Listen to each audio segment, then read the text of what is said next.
Welcome, welcome, and look who's taking the field right now. Good evening, beautiful people. That's the Pflugerville Panthers taking the field to go against Belton. You're listening to Corey Mose right here. Right next to me is my guy, Jeff Jones. Outside shooting it, making sure it looks good as Jake Sykes, and back in the studio, making sure we sound in and also get the stream on. Johan Castro as well. Jeff, man, glad to be here. Glad to be here at the P-Field for the second time. My goodness, treating us with hospitality. Got some wings. The silent P-Field, the field, yeah, right? The field. Yeah. But yes, man, so just first and foremost, Pflugerville's coming in with no win on the record so far. Belton has no losses. Yeah. And so what are you kind of seeing so far between these two teams when we did some prep earlier this week? You know, it's funny how you mentioned the opposite records, 4-0 versus 0-4, but I don't think that this is going to be a lopsided beat-down type of a game. Belton has had some very close games. Pflugerville has some talent, albeit young talent. Yeah. They have some talent, and their non-conference opponent, their non-district opponents have been bigger schools. So they weren't favored or projected to win any of those games. So I don't want to say it's not a surprise that they're 0-4, but they've been underdogs in 4 straight games, and they've had some positive takeaways from each of those games. We had a good chat with head coach Charles Taylor earlier in the week. We'll, of course, sprinkle those nuggets all throughout the broadcast. Yeah, and speaking about the other side with Belton, you know, talked about the undefeated record, but not every win has been easy. Actually, none of the wins have been easy. Right. Every single game has been a one-possession game, and so you can tell that they're having to scarve out these wins. And so is this going to be another night where it's going to be a one-possession game and it's going to come down to the final play, which I'm hoping it does, because that means it's great TV for us. Yeah, you know? yeah. And so I'm excited just to see how this game kind of trends towards, and if Pflugerville is able to come out with the win. Speaking of Pflugerville, it looks like the national anthem is taking place, so let's go ahead and send it down there.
All right, there we go. That national anthem. Love that. But, man, okay, coming into this game, we've had a lot of different people come up to us before this game has started. So I just want to talk about the history here at Pflugerville. Yeah. And just knowing that there's so many different avenues that this city has kind of expanded over the years.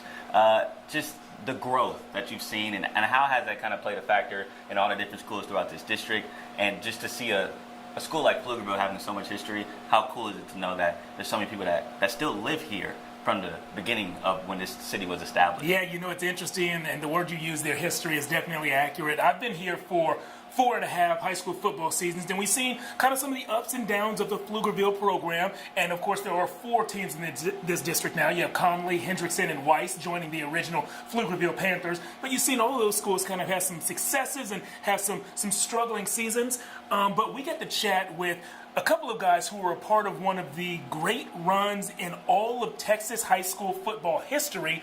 My man CJ, who is still one of the Pflugerville play-by-play guys. He'll be on the call here in the Field Stadium. Yeah, you call it the voice of Pflugerville. The voice of Pflugerville, a title that he has earned over decades of work here.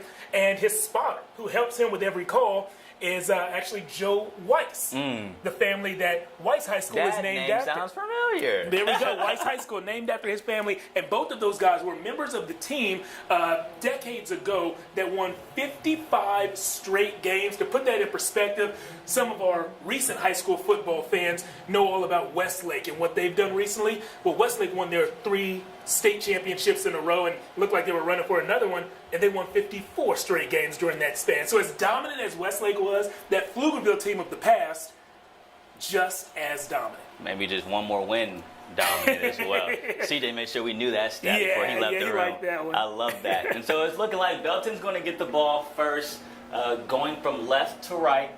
Pflugerville is going to get the ball in the second half to start it. But this is going to be our first chance to see this Belton offense, who runs a pretty prolific RPO type offense. That means a lot of different things that the quarterback is looking at. And speaking of the quarterback, they got a really good one. His name is Reese Rumfield. He has an offer from Lamar, so he's a D1 prospect. He actually transferred in from a year ago. Jeff, Temple High School. Temple High School, yeah. So he played some pretty good football over there, and now he's joining the reigning district champs.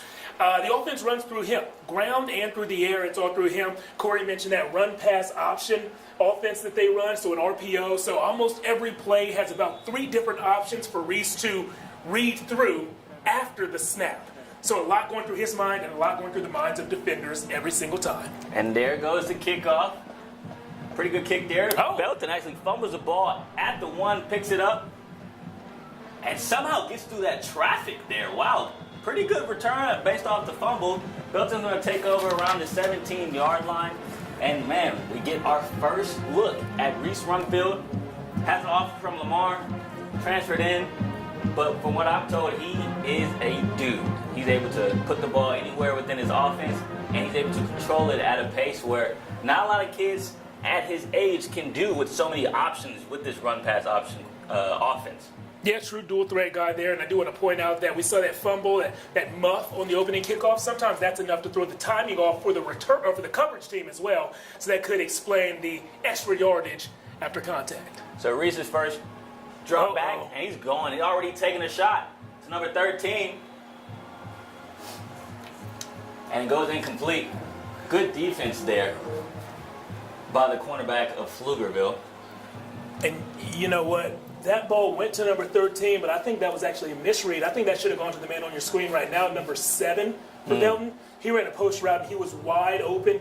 That play was not one of those RPOs, not a run-pass option. That was just a straight pass. It may have caught Pflugerville off guard a little bit because it was such a deviation from what Belton usually does. So this time around, they're going to hand the rock off. Ooh, big old 45. Man, he is rumbling and tumbling. Where's that 43 down there? Oh, that's 45. All right, so we got our main man, Sean Snap, listed at 6'1", 225. Ugh, that's a big body to tackle. Yeah, and that's someone down right now. The toll is already taking place on that Pflugerville defense. It looks like Davion Haywood down on the ground. He is a junior D lineman. Trainers are paying attention maybe to his knee or to his ankle. Only 2 plays into this game. Hate to see an injury at any point, but definitely this early, you don't want to see that. And I mistakenly said that was Davion Haywood after I see him moving around a little bit. That's Xavier Jones, who's a sophomore, plays both ways, offensive line and D-line. The Panthers need him, and we definitely hope that he's healthy. And Jeff, talking to Coach Taylor, the head coach of Pflugerville, earlier this week, we discussed what's the difficulties of trying to defend this run-pass offense. And one of the things he said is just having his guys stay disciplined to know exactly who they need to cover and attack every single play. And so from your experiences playing football, well, how difficult is it to kind of stay with your assignment in the midst of so much chaos throughout the play? Honestly, from my experience, not that hard. All right. I played with a bunch of guys who were very disciplined, snap in and snap out, and so it's like, hey, if I know if it's an RPO, if it's maybe a slot T offense for some of y'all who are used to watch like Liberty Hill, Glenn, if I have the pitch man, then I'm going to hit the pitch man every single play. If I have quarterback, I'm going to hit the quarterback every single play. For me, that was simple, but there's a lot of eye candy that tries to muck things up and confuse linebackers, confuse safeties who are coming to fill holes. And that's the way to fill a hole right there on defense. Ahmad Sayas, my goodness. We have him listed as a bump plugger. Well, he plugged the hole right there on that third down play. Great job by that linebacker to get off the field, a 3-and-out for Pflugerville, which must be a great confidence boost for that defense. And you know, Corey, you and I were talking about this off camera earlier today. I said, this Pflugerville team, they have some size, they have some talent, they're young, but if they just read their keys and do their assignments, I think they've got a good chance to actually make this one interesting. And if this thing is close in the second half, at home, anything can happen. A 3-and-out is the perfect way for your defense to start, especially when that 3-and-out is capped off by a pretty bad punt, which is what we just saw. And that would make sense about why Coach Sniffen, the head coach for Belton, he mentioned to us that they don't really punt the ball on 4th down or kick field goals on 4th down. They like to go for it on 4th down a lot. And so that was kind of the first chance we get to see he actually punted the ball. Yeah. So, and let me go ahead and address the elephant in the room here. Guys, we have these wings and more wings and fried pickles sitting in front of them. We can't just let them sit here. So if you hear us chewing, like I know you just heard, Corey, you were trying to be sneaky. You were trying to be sneaky. If you hear us chewing over here, just know we're trying our best. goodness. There's so much temptation. Hey, I know I'm skinny, but I can eat. You already know that. All right, here we go. Pflugerville offense had a nice run on 1st down. 2nd and 7 now. Cole Taylor, coach's son, is taking the first snaps of the game. Throws the ball over the head of his offensive receiver. But talked to Cole earlier this week. He's not only a football player, he's actually a really good baseball player as well. Yeah, at this point in his career, he might be a better baseball prospect than he is a football prospect. He's the reigning Central Texas Newcomer of the Year in baseball. Sometimes those baseball guys have to get warmed up a little bit. So let's just say that first one in the airmail, that was a warm-up throw. I like that. 3rd down, let's see what he's got. 3rd and deep, and he's looking deep to number 1, Kyron McFrazier. Goes out.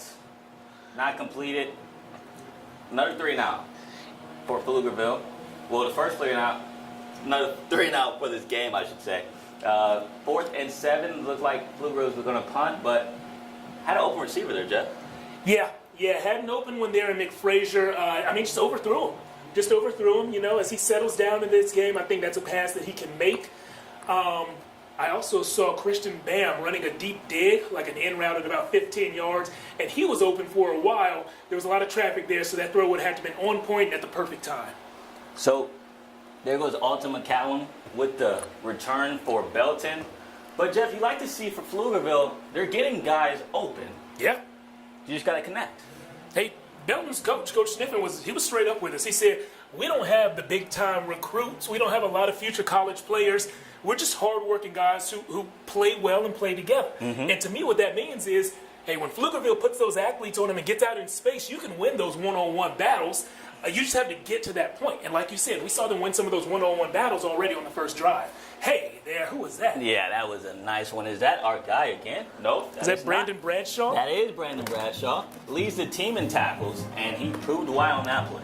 Man, that was nice. You like to see those linebackers making plays on the other side of the line of scrimmage. He saw what happened, put his foot in the ground, and just ran it. And so now, Belton's going backwards. 2nd and about 12 for the Tigers. Trips right for Rumfield, and that's where he's looking. Screen pass over to Rayshawn Peoples. He actually leads the wide receiver core with 3 touchdowns on the year, and he got shut down fast on that screen pass. What I saw there on that one is Ahmad Sias coming from his linebacker position. He tried to jump in front of a blocker and make the tackle. It was pretty quickly obvious to him that he wasn't going to make the tackle, but what he did was force the ball carrier to the sideline. So he used the sideline as an extra defender, and he showed the blocker his back immediately. So the blocker is really defenseless right there. You're either going to get that blocking in the back call or you're not going to do anything. So great move by Ahmad Sias, even though he didn't make the tackle. That's a veteran move there, and Donovan Wright almost got to the quarterback, wasn't able to get through, and wow, almost completed the pass there. Rumfield did, but in fact, it was out of bounds. Nice effort there by Sean Snap, the running back. But man, Donovan Wright got back there fast to cause some type of havoc in the pocket for Rumfield. Yeah, Donnie Wright, already 6 sacks on the season. That's through 4 games. That is really impressive. Coach Taylor told us that Donnie is kind of shocked that he's not putting up the same stats that he put up last year. But last year, he was the 2nd best pass rusher on the team, so he didn't get those chip blocks and double teams like he's getting this year. And hey, what it looks like, almost got a block there. But instead, punt gets away, and another 4th down. I'm thinking Coach may have been capping a little bit about always going for it on 4th down. I know it's been kind of long, though, so I'll give him some credit. But now Pflugerville gets to take over, gets their 2nd drive underneath their belts. Yeah, that was Brandon Bradshaw in there. Looked like he might have had a chance to get a block if he wanted to. Yeah, he didn't really die for it. Yeah, Yeah. But So you know that the coaches who are up here in the press box have the same vantage point that we do. So they saw that. So if there's a special block that they have dialed up just for this game, I expect to see it called very, very soon. Especially after seeing that. He was close. He wasn't even trying to. Yeah. Trips right for Cole Taylor. He looks left, though, and he gets clobbered when he tries to get the ball away. Tough hit there early in this game. Incomplete pass, trying to set up a screen to his running back, Ryder Miller. A mature play that saves about a 10-yard sack there. He's a sophomore, guys. He played as a freshman, so this is not his first varsity action. But as a young quarterback, sometimes you try too hard to make a play happen. And so in a play that's busted, you might force it to your receiver thinking, hey, I'm going to trust my arm or I'm going to trust my guy, when the right call is just to ground it, throw it away. And they're just going to run the ball here with Ryder. He finds a hole on the right side, gets about 3 yards, and now we're looking at a manageable 2nd and 6. Or 3rd and 6. Yeah, there we go. 3rd down play. Both teams have had 3 and outs to start the game, Jeff. So what's going to take to get our first down? What would you call here? We got to find some identity. Belton, I haven't seen a ton of RPOs, and that's their identity. So I'm shocked that we've seen so many just traditional runs, traditional passes. In Pflugerville, we've seen some open receivers just get overthrown. Keep calling what you're calling. Your guy will settle in. And now they're going deep again, trying to find McFrazier. Same guys they tested last possession. This time he was covered up by Alton McCallum, and that ball went over the head of McFrazier. So now another 3 and out. Defenses are looking good, though.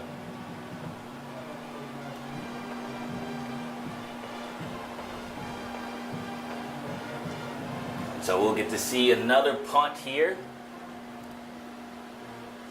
And Pflugerville likes to do the rollout punts. What would they call it?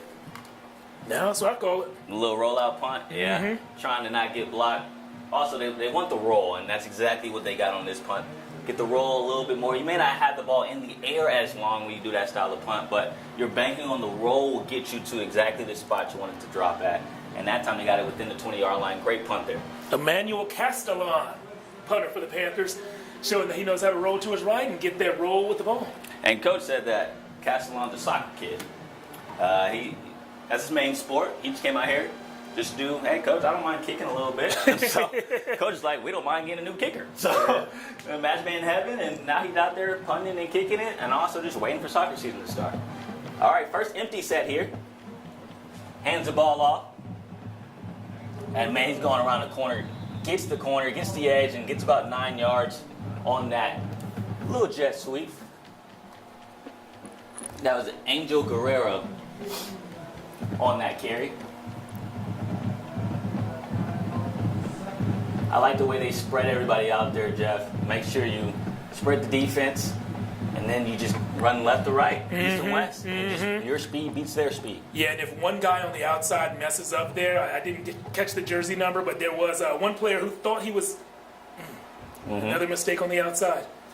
But yeah, there was one player on the previous play who thought he was going to be able to shoot the gap and set an edge on the perimeter, and he missed it. He just got blocked, and that's all you need is one guy to mess up. On that play that we just watched, the mistake was obvious. You know, if you have a chance at a tackle, you got to actually bring your arms. Even if you can't bring your feet right there, he was getting blocked as he made the tackle. It would have been tough to bring your feet with you, which is ideal. You must at least bring your arms. If you're not going to bring them down, you buy yourself time for your friends to come. And that was the first down of this game, courtesy of Sean Snap. And what a way to get away from the first pressure, but Rumpel wasn't able to get away from everybody. Yeah, Donnie Wright forced him to pull the ball down, and then we saw Kenneth McGee and Chris King back there. So Wright, McGee, and King all in the backfield contributing to that sack. Very nice play. Man, you get him behind the chains early, and now it gets even easier for a pass rusher. On second down, you might get a screen or a draw, but on third, I expect just a traditional pass. So your pass rushers can know, hey, it's time to pad these stats. Let's get back there to the quarterback. What did they say? Pin your ears back. That's what you got to do. Pin your ears back. Official timeout for Makes another you much injury. more aerodynamic. And that's Bradshaw. Yeah, He's made a couple tackles already today. Leads the team in tackles. Yeah, and he's also a guy who we'll see carry the ball on offense. So, yeah, the team, again, needs him to be healthy. We've seen 2 Panthers go down and need to be helped off in these first few series. That's obviously not a good sign. We need these guys to stay healthy. Well, Jeff, after we get a our first down of the game. We also get our first sack of the game. So it's great to see Pflugerville respond after giving up that first down with some pressure, and especially from Donnie Wright. He's already impressed me in the first 2 drives of this game. Mm-hmm. Another empty set here. They're letting Rumfield kind of look at the field and survey it.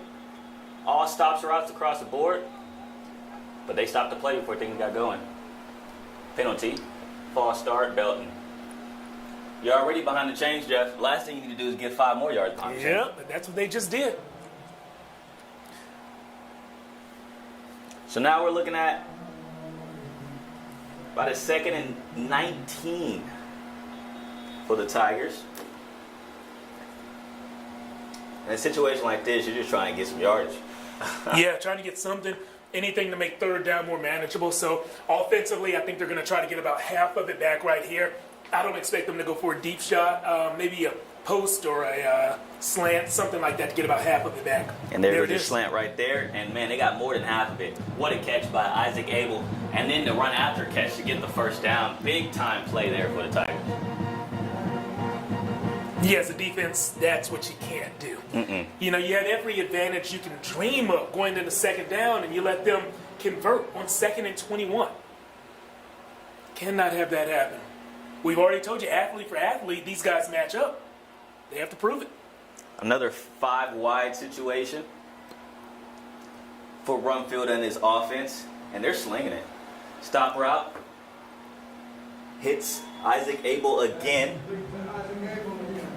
And it's just like clockwork. When you spread everybody out, give your quarterback different types of options, and he's smart enough to read the defense and know exactly where to go with the football before the play even snaps, that's a great advantage.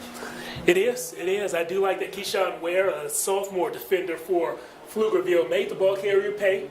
You know, I've talked about it on other broadcasts. I'm big on anytime you're carrying the ball in the open field, I need you to feel my weight. I need you to know that I'm there and I'm going to hit you. Keyshawn Ware did that at the end of the play.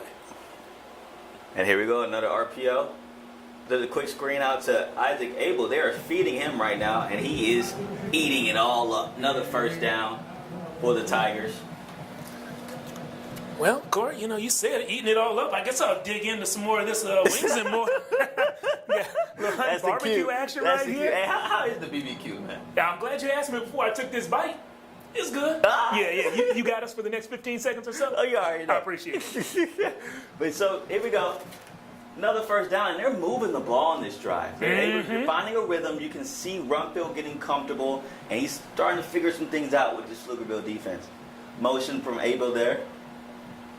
Oh, that's actually Rayshon Peoples taking the snap and, well, I guess I say the handoff.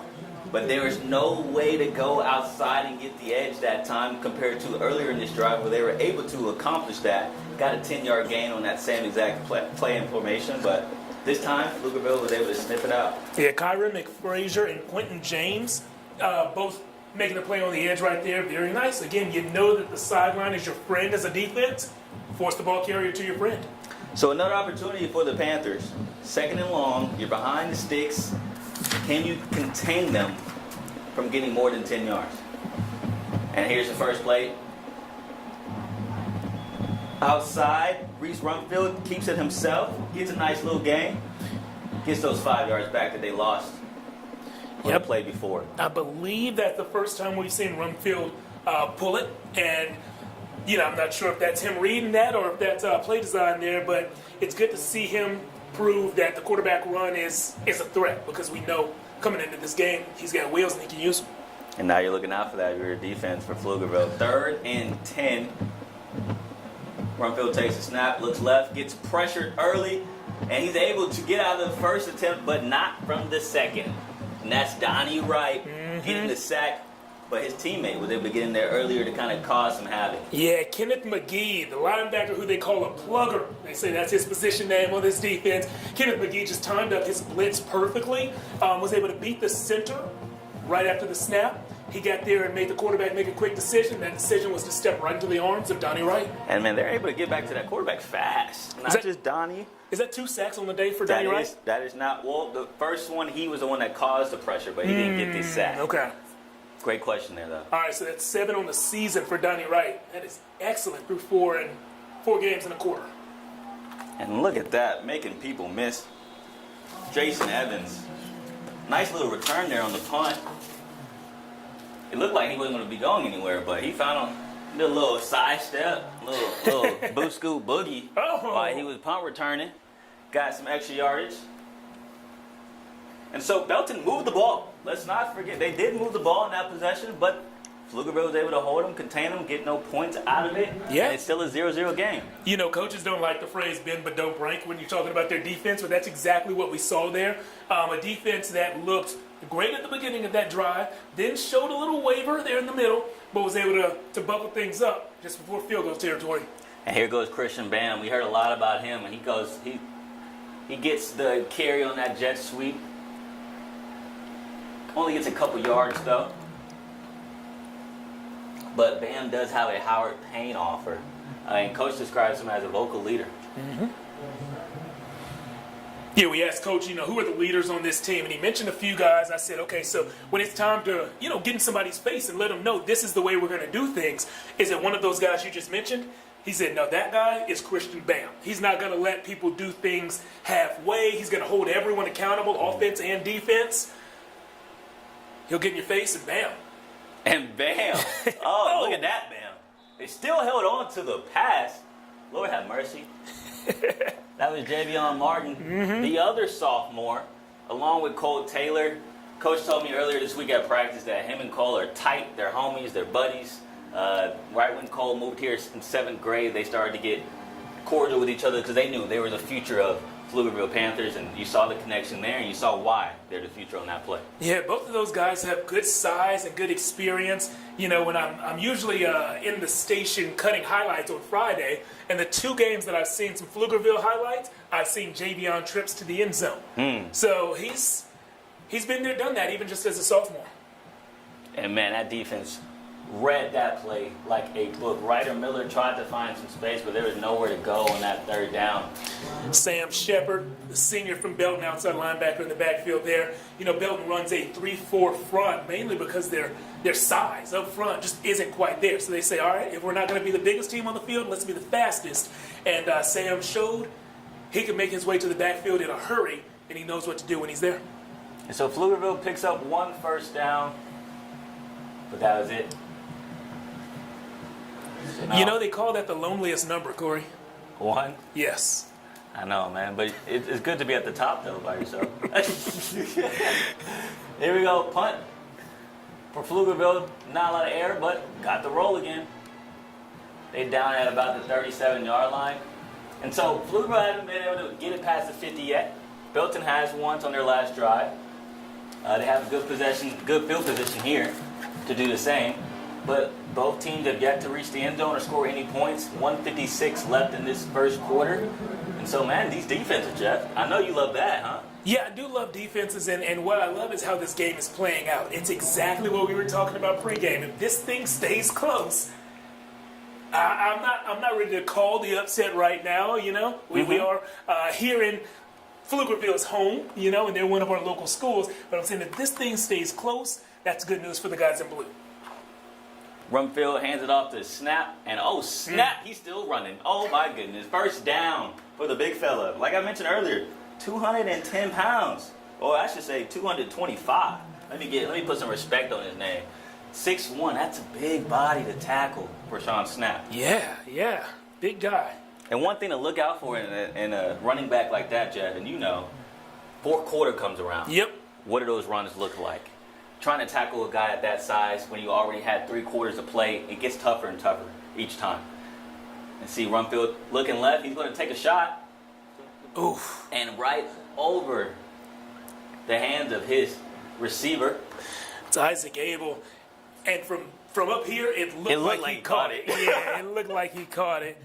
That defender on that was Elijah Tyson. And I was just watching Elijah, and I was like, you're in phase. Get your head around. You're in phase. Get your head around. And so I'm sure that you guys have, maybe you've been the person screaming at the TV before, why isn't the DB looking? Why isn't the DB looking? Well, when you're man-to-man, you're not supposed to look if you're a step or 2 behind the receiver. But if you're in phase, so if you're right there in his hip pocket and you're pushing him against the sideline, that's when you can whip your head around and maybe make a play on the ball.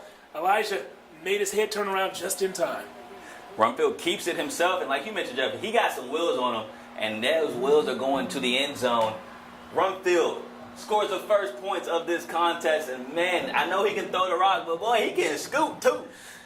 Yeah, man, he took off on that one. That was a long run. I mean, it all started with the read. You know, it all started with the read. That end man on the line of scrimmage was clearly taking the running back, and once Rumfield saw that for sure, his job is to pull the ball. He did his job right there, and it looks like somebody on the Pflugerville defense had a lapse in their job on that play. And like we mentioned earlier, Jeff, about how difficult it is to contain an RPO offense. And you said it's not difficult if you know what your assignment is and you do your assignment. But sometimes you see so many different looks, and then next thing you know, you see a guy going into the end zone when you miss your assignment. Yeah, and you know, the assignment stuff, what's crazy about that is that it comes from a good place. You know, it's these guys wanting to help out their brothers. You know, they're seeing, hey, this quarterback or this running back is going to take the ball over here. He's going to be solo with my guy. Let me go help my guy. But that's not your job. You know, your job is to be the guy in a different place. So it's not a selfish thing when these guys aren't doing their job. If anything, it's selfless. But it's just hard to ignore those instincts sometimes. Yeah, man, because you just want to make a play. You just want to make a play for your boys. Rumfield made one just now, too. So, yeah, he did. Gets our first look at how Pflugerville is going to respond after a score. Belton's on top 7-0, 1:20 left in this first quarter. And like I mentioned, Pflugerville hasn't got past the 50-yard line yet. I want to be able to see that at some point. On their first drive, they did have a walk-in touchdown if Cole Taylor was able to connect with his wide receiver. Just went over the wide receiver's head, so missed out on that opportunity. But they've had some chances to get the ball into the end zone, so at least it's not like Belton has been shutting them down the whole game. Yeah, definitely has not been a one-sided game by any means. So, you know, one score. In fact, one of the first plays of the game, we saw that post route. I forget who ran that. Maybe that was Kyron McFrazier, and it was just overthrown. You hit that post route, this game is tied up. Oh. Little pooch kick. Grab that. And it looks like Pflugerville recovers. Yeah, heads up play from Ethan Majerez there. But yeah, that would have been very bad to have this game that's kind of been back and forth. Nobody's really taking control of it. You give up a score, and then had you given up a possession right there on the wrong side of the field, that would have been big. So I'm glad for them that that's not what happened. And a bold move from Belton. Just take them a shot, you know, see if they're prepared, see if they're ready, and they got their head on their shoulders and on a swivel. Well, as you mentioned, Pflugerville offense hadn't made it past the 50, so they feel like they have some leeway room. And this is a good start. Great catch there by Christian Bam. Gets about 6 yards on that catch on first down, and that's exactly what Coach Taylor would want to see on the first down play. Get 5 or 6 yards to make second and third a lot easier. Yeah, you're ahead of the sticks right now. Everything in the playbook is within reason to call, especially in this part of the field. You can call deep stuff, short stuff, runs, passes.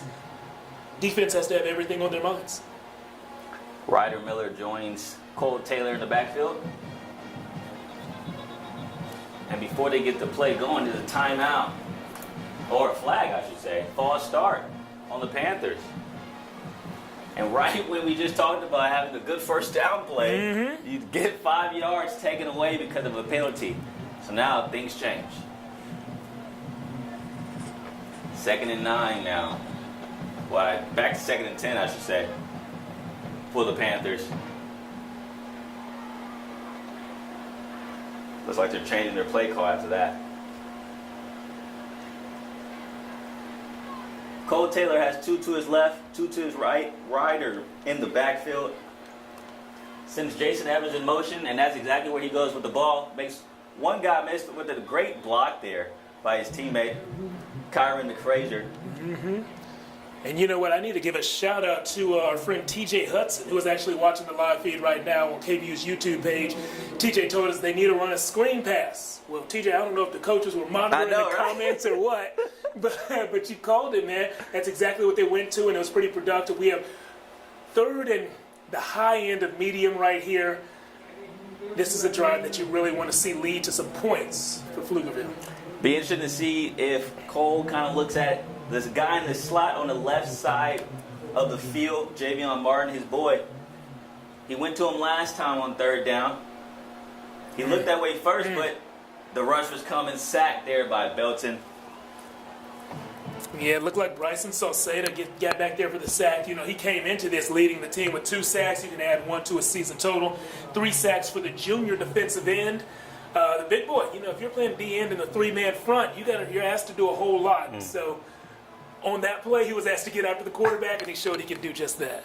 And right when Cole got the snap, he looks left, but when he looks to see his receivers on the left, he also sees Brian Salceda coming right towards his face. So trying to change directions, not enough time to do so, and Brian gets the sack. Bryson gets the sack, I should say. So now 4th and long, punt ensuing, timeout on the field. Jeff, first couple drives now. You've seen Cole miss a couple throws for Pflugerville. Rumfield show his wheels and also just show a command of this offense. What are your thoughts on these two teams' the first couple drives? Yeah, they're not separated by that much. Obviously, the scoreboard says it's still 7-0, so we know the score is close.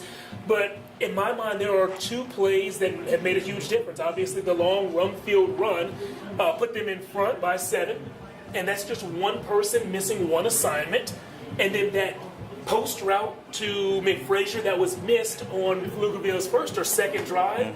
Those are 2 huge plays that could have gone just a little different, and they would have made drastic impacts on the flow of this game and what the scoreboard says. But that's really what football is, right? Yeah. It's just, Game of inches, huh? Yeah. You might see 130 plays this game, and only a handful of them are actually going to decide things. So now, start of the second quarter.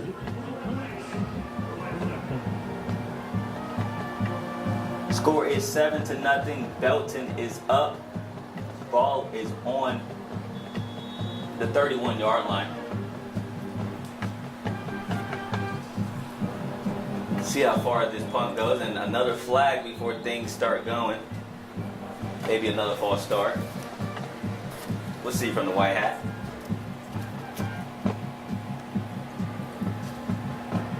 Yeah, false start on Pflugerville. Got my count right. That's the 3rd false start for the Panthers. And when you're coming in without a win on your record, going against a team that's undefeated, Jeff, you just can't have those plays that make you lose the game and not win them. Just like multiple penalties, taking a sack, and here we go, the punt here. And Belton's getting closer and closer on that rollout punt. And wow, no fair catch there by the Tigers. Looks like Alton McCallum got that punt return and he just saw people coming and just didn't care. I love the confidence there. But maybe fair catch the next time. Protect yourself, young fella. Punt returner needs to have a high percentage of speed and a high percentage of courage to be back there and staring down 11 defenders. Well, 10. Punter's probably not going to come screaming down the field. But staring at 10 guys running at you full speed, and you don't flinch. It's a job I never did. I don't blame you. I did it a couple times. Oh, yeah? But I was the guy that never caught it in the air. Let it bounce. Let it hit the ground. Oh, man. Rumfield throws it out of bounds on first down. Nobody was open. Got it away. Smart play. Didn't take the sack. 2nd and 10. Yeah, you know, you just let it bounce a couple times and catch it on the hop. Yeah. Take off. I don't fault you for that, Corey. I appreciate it. I was in 8th grade, you know. Oh, yeah. Like, you run track. You get back there. Like, that's not how it works, coach. Here we go. Belton's offense trips right after the motion. Instead, they hand the ball off the snap and runs people over. He said, meet me at the hole, young fella. I'm going to meet you there. Yeah, he's a big back. 4 yards. Or looks like a 2-yard gain, I should say. 3rd and 8. Bit long for Belton, but we know they like to pass. Trips right.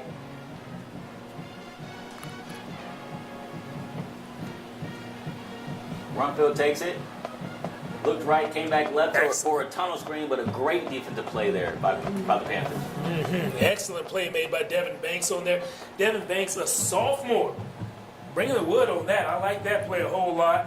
You know, what we used to say is if it's too good to be true, it probably is. And so the defensive linemen, the way that they were able to get that pressure on run field like they haven't done all game long, that should have been their first indication. This is too good to be true. Let me whip my head around. There's a screen setting up behind me somewhere. And here we go. It looks like they're going to punt it away. Run field actually takes the punt. Goes about 25 yards. And so both teams dabbling with that rugby-style kick there. And I thought with Rumfield back there, they may go for it. Yeah. Well, you know, Belton's coach, Coach Sniffen, actually told us that, you know, Rumfield is one of their top options at punter. And we've talked to other coaches, mainly Coach Norton, who leads the Crockett Cougars. And he said what he was taught during his time at LBJ is if something goes wrong on a special teams play, like a punt, it can derail the entire game. So you want somebody back there who's able to handle the pressure and knows what to do when the ball is in their hands. So sounds like Belton is taking a page out of Crockett's book and Crockett's taking a page out of LBJ's book. Just trickling down, huh? Yeah. Next possession for the Panthers. Cole Taylor gives it to Ryder Miller. He had a nice little first yard gain, about 3 yards. 2nd and 7 for the Panthers. And 3-yard gains are solid on first down. You know, you didn't lose anything. You gained a little bit, but now the playbook is open for you. Trips right. Let's see what Coach Taylor draws up. Screen pass. Gets dropped. Yeah, and he had some room there. Jason Evans, one of the guys who we've seen return kicks already tonight. He had a little room to work with. Look at him, my bad. That's all right, Jason. You're going to get more opportunities, but yeah, that one should have come down and it would have gone for, I don't know if it would have been a first down for sure, but this third down will be a lot more manageable had he picked up the 5 or 6 that I saw easy in front of him. So let's see if he's able to get this 6 or 7 yards for this first down. Trips right. Cole looks that way. He goes deep to his guy again. Almost catches it. Jason Evans with his OBJ impression with one hand. Lord have mercy. Almost came down with it, but a little bit too much air underneath that pass. And so another 3 and out for the Panthers. Yeah, that would have been a really impressive catch had he made that one. But I tell you what, though, I'm glad to see Cole go right back to Jason. Yeah. After dropping that pass. He's like, I trust you, dude. I'm gonna hit you again. You're one of my guys. Yeah, the offense just not in rhythm at all. We've seen a few modest gains on the ground, but both teams, Pflugerville and Belton, told us that this Panthers offense runs through Cole Taylor, through the quarterback, and we just haven't seen the passing attack look special yet. Couple missed throws, but guys are getting open. So I do think that's a good sign to know that there's opportunities. You know, they're scheming well. You know, you have the right scheme against this Belton defense. Your quarterback just has to make the play. And so hopefully as this game goes along, gets more comfortable, you're able to see that. And I just saw in that punt return, Alton didn't run it this time. He called fair catch. So let me not try to go against 3 dudes this time. You know, learning is a good thing, right? Yeah. Another look at this Belton offense. Rumfield looking right, rolls out, gets away from pressure, throws on the run, and that's a dot. But it's incomplete. Drop pass by his receiver. Yeah, I didn't like the amount of space that receiver had on the sideline. That was a little concerning to me. It looked like Ethan Manjarez was right there, you know, trying to keep up with the receiver and doing his best. And it's tough when you have a crossing route and you have a quarterback that's scrambling. That's just a long time to ask anyone to cover. But you got to keep that coverage as tight as possible. Donnie Wright, of course, forcing him to his right. The pass pressure looked good. Yeah, this D-line is looking solid, Jeff. Being able to see the Panthers cause pressure has been a big deal.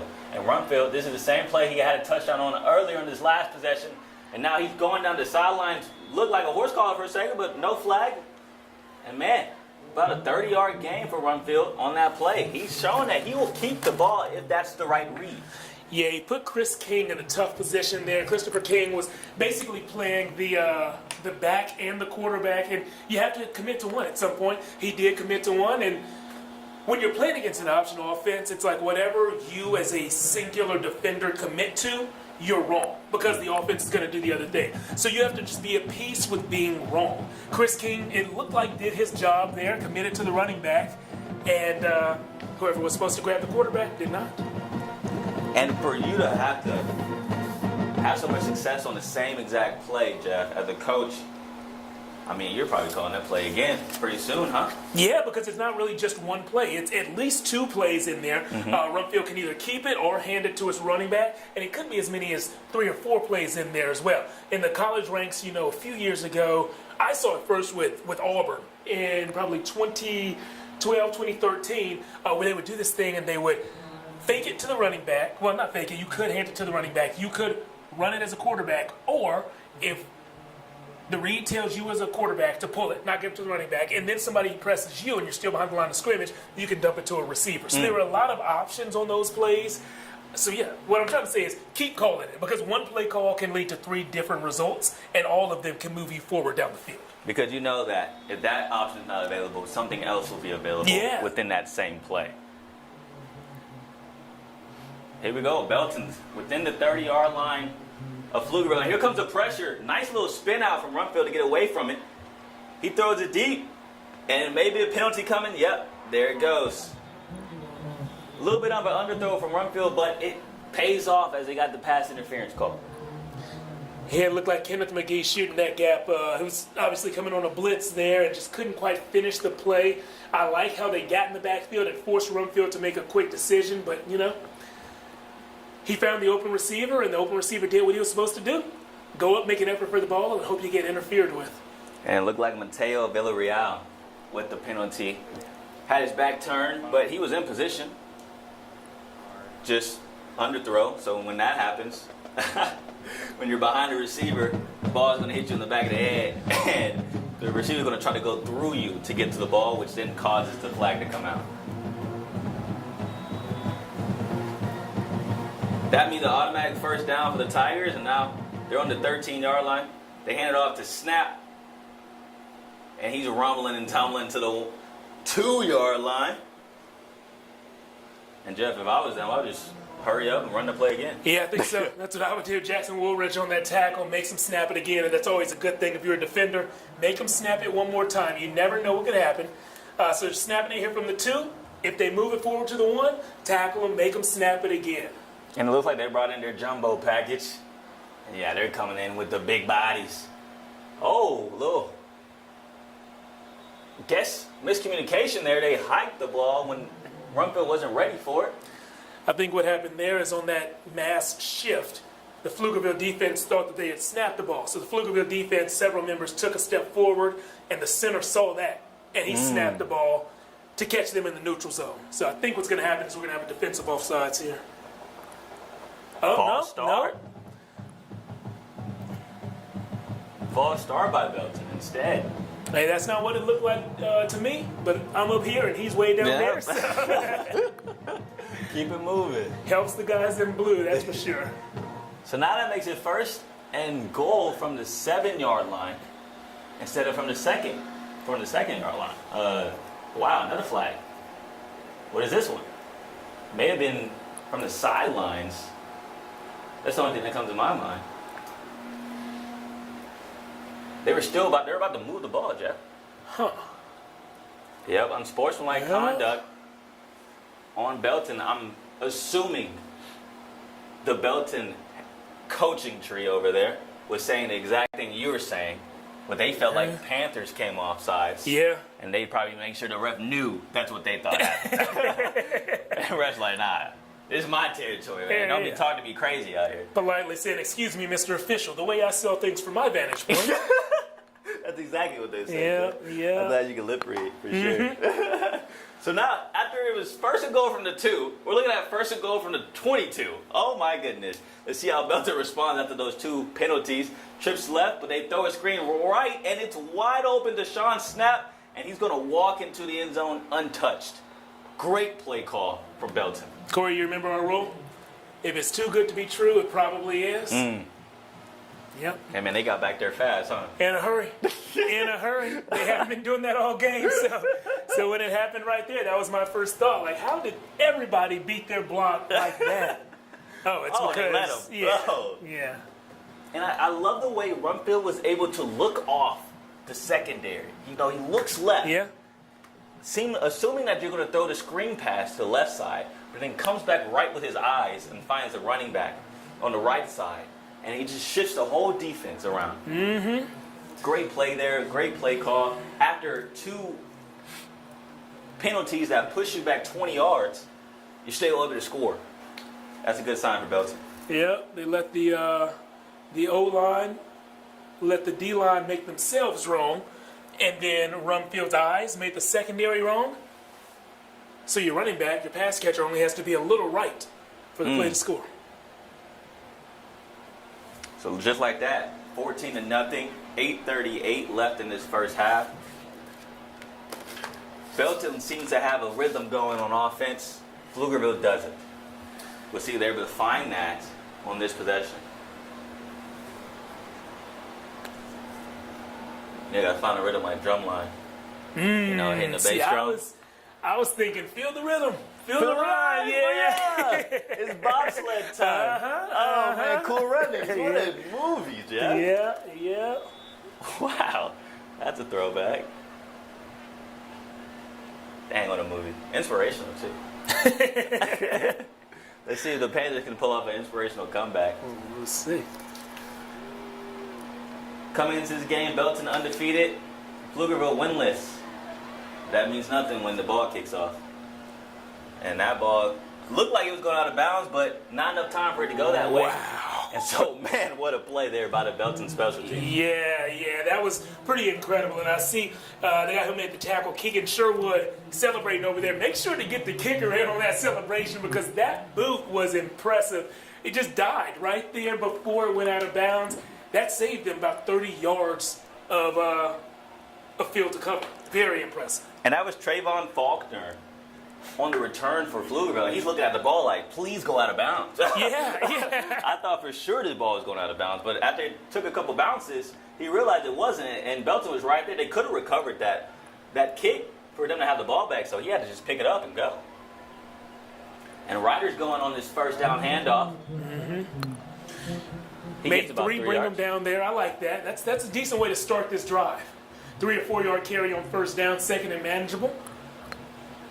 2nd and 6 for the Panthers. Let's see if they're able to get across the 50 on this possession. I know that's their plan. Cole Taylor looks right, finds Christian Bam. He gets out of bounds after about a 3-yard catch. A little quick out there. Yeah, and even on that one, I feel like Bam had to kind of extend a little more than he wanted to make that grab. These passes are getting more and more catchable, which is good. But I think that if you ask Cole Taylor, it's still not his best stuff yet. Because you want to be able to have your receiver run after the catch. Yeah, put it right quick there plays. on. And if he's having to, change or contort his body to reach out and make those tougher catches, that's taken away from yards that he can get after the catch. So 3rd down here, 3rd and 3. Cole Taylor looks right. Defenders all over him. Yeah. Yep. Is that Alton McCallum on defense? Yeah, that's exactly who it is. Yeah, so McFrazier, the intended target there, and like you said, he was being interfered with. Really no kind way to say that. Just grabbing him the whole route. Hey, but look, sometimes you just do a little tug, see the ref call it. All right, they're calling it. Hey. I won't do that again. There we go. You got to fill out the entire game, including how the officiating is going to go that night. So that means the first down for the Panthers. Cole Taylor gets a fresh 3 plays. And we just heard the voice of Pflugerville. Yeah. My man CJ. 55 high school wins under his belt. Crazy. 55 straight. 55 straight. That is amazing. Cole Taylor with the screen pass to his boy Javion Martin, but he drops the pass. Couple drops here for the Panthers. Yeah, but again, that was a tough one to grab. That was a little high. It was a little high. But it's his job. He's supposed to make that catch, especially if he gets two hands on it. But a screen is set up. The intent of a screen is run after catch. And you limit the run after catch possibilities when the ball is a little off target. That one was slightly off target. Maybe the next one will be right where Cole Taylor wants it to be. And sometimes it's a blessing in disguise because you're catching the ball behind the line of scrimmage. That's a good point. So then if the defense tackles you at that point, you're losing yardage, so they didn't lose any on that play. Let's see what happens this time around. They hand it off to Ryder Miller. He's kind of squeezes through a tiny hole there. Then gets about 3 or 4 yards on that carry. And Jeff, we were talking about this before the game, and Coach mentioned it to us about how Ryder's just efficient. Yeah. He's not going to wow you, but he's going to get those tough 3 to 4 yard gains on first and second down, and that's exactly what you would want from the running back. Yeah, there he is on your screen right now, number 24. Coach said he's very efficient. He does the tough things, both as a ball carrier and as a pass protector. So this team likes to throw the ball around a lot. Keep an eye on 24. When Belton brings blitzes, they're picked up efficiently by Ryder Miller. And Taylor finds Javion Martin on the screen pass. They're finally able to connect, and look at him celebrating. Oh, man. How do you feel about that, Jeff? I like that, man. I like that. Okay. He's one of the best offensive players. So get him involved any way you can. And, a screen pass is really the offense just saying, hey, we want to see what you can do in space. Show us and show them. That's exactly what Javion did right there. I expect to see them force feed him the ball many more times this game. And the perfect play call in that situation because they did bring a blitz, Belton that is. So whenever you blitz against a screen, it's never a good idea. It is not. Cole Taylor's looking deep to his boy Kyron McFrazier. They tried earlier in the game, and this time they connect. Hey, second time's charm? First is the worst, second is the best. I guess that's what we're doing over here in Pflugerville. Great connection there. It's not a score, but strike up the band anyways. I like it. That's the first time we've seen the Pflugerville band on their feet playing. They had some reason to play in that one. Good job. They get past the 50-yard line for the first time this game. And that's another play, Jeff. They went back to it. They had it in the first possession, missed the throw. Like, hey, it works. We just got to throw a better ball, and that's exactly what Cole did that play. And here goes Ryder Miller getting those tough yards again.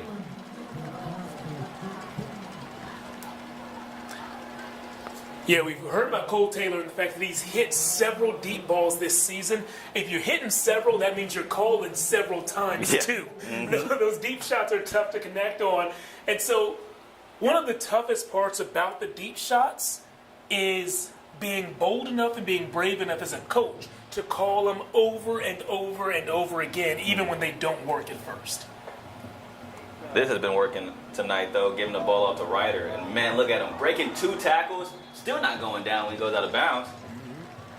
Strong run there, man. I'm starting to like this Ryder Miller kid, man. He got a little something to him. We knew he'd do the little things right, and that's exactly what he's showing us.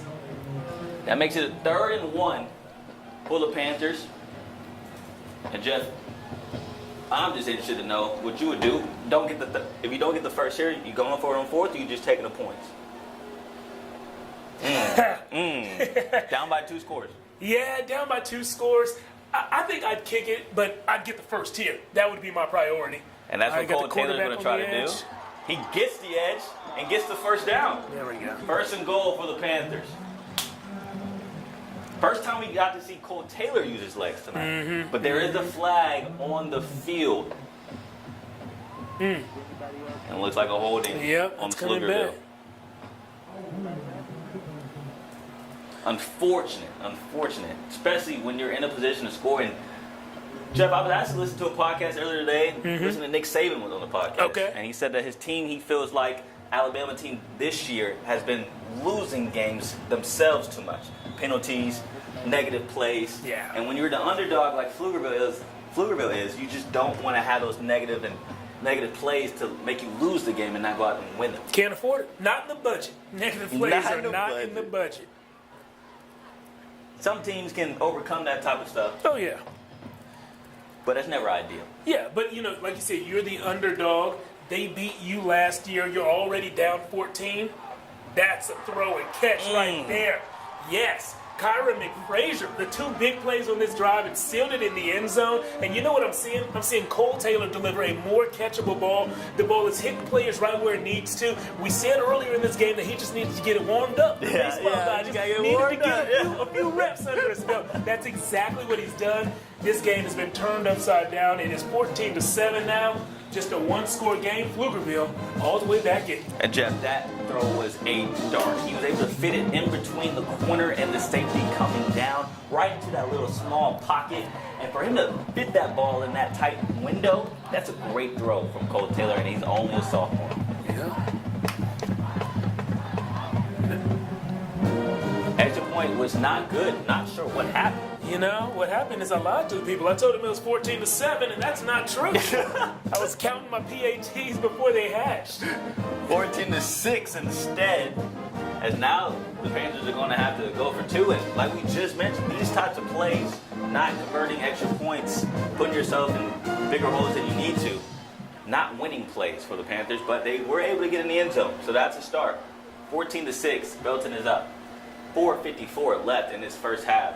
But yeah, Jeff, that was a tremendous throw from Cole Taylor. Mm-hmm. And a great read that now I feel like Coach Taylor is figuring out, hey, McFrazier's been getting open. Let's try to keep targeting him deep. Yeah, Bam is usually their guy, but McFrazier's no slouch, and he's proved that tonight a few times. So now we get our first chance to see how Belton responds to a little adversity. You give up a touchdown score.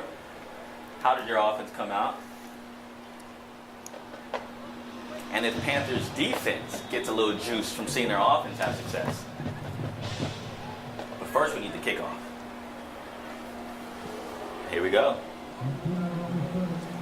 Belton takes it from the 5. Nice head of steam, but that gets stopped real fast. And then the claps in his face.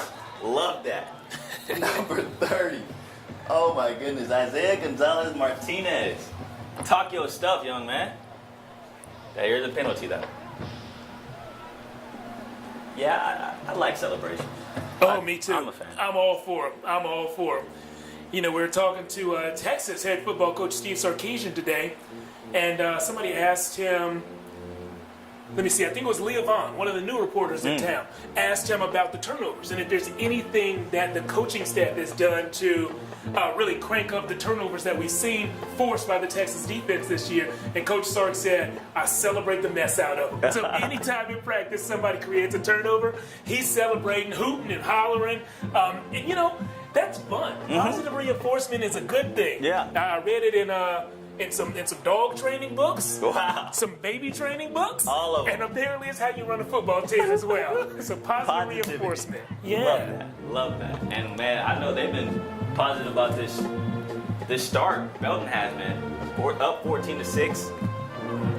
Now let's see if they're able to keep moving the ball positively down the field. And they're going to take a shot early in this one and almost gets there, but a penalty flag comes out. May have caused a pass interference from Jeffrey Inohosa. Rumfield takes a shot there.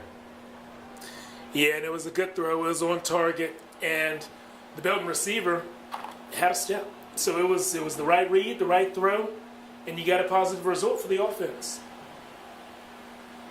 4:40 left in this first half.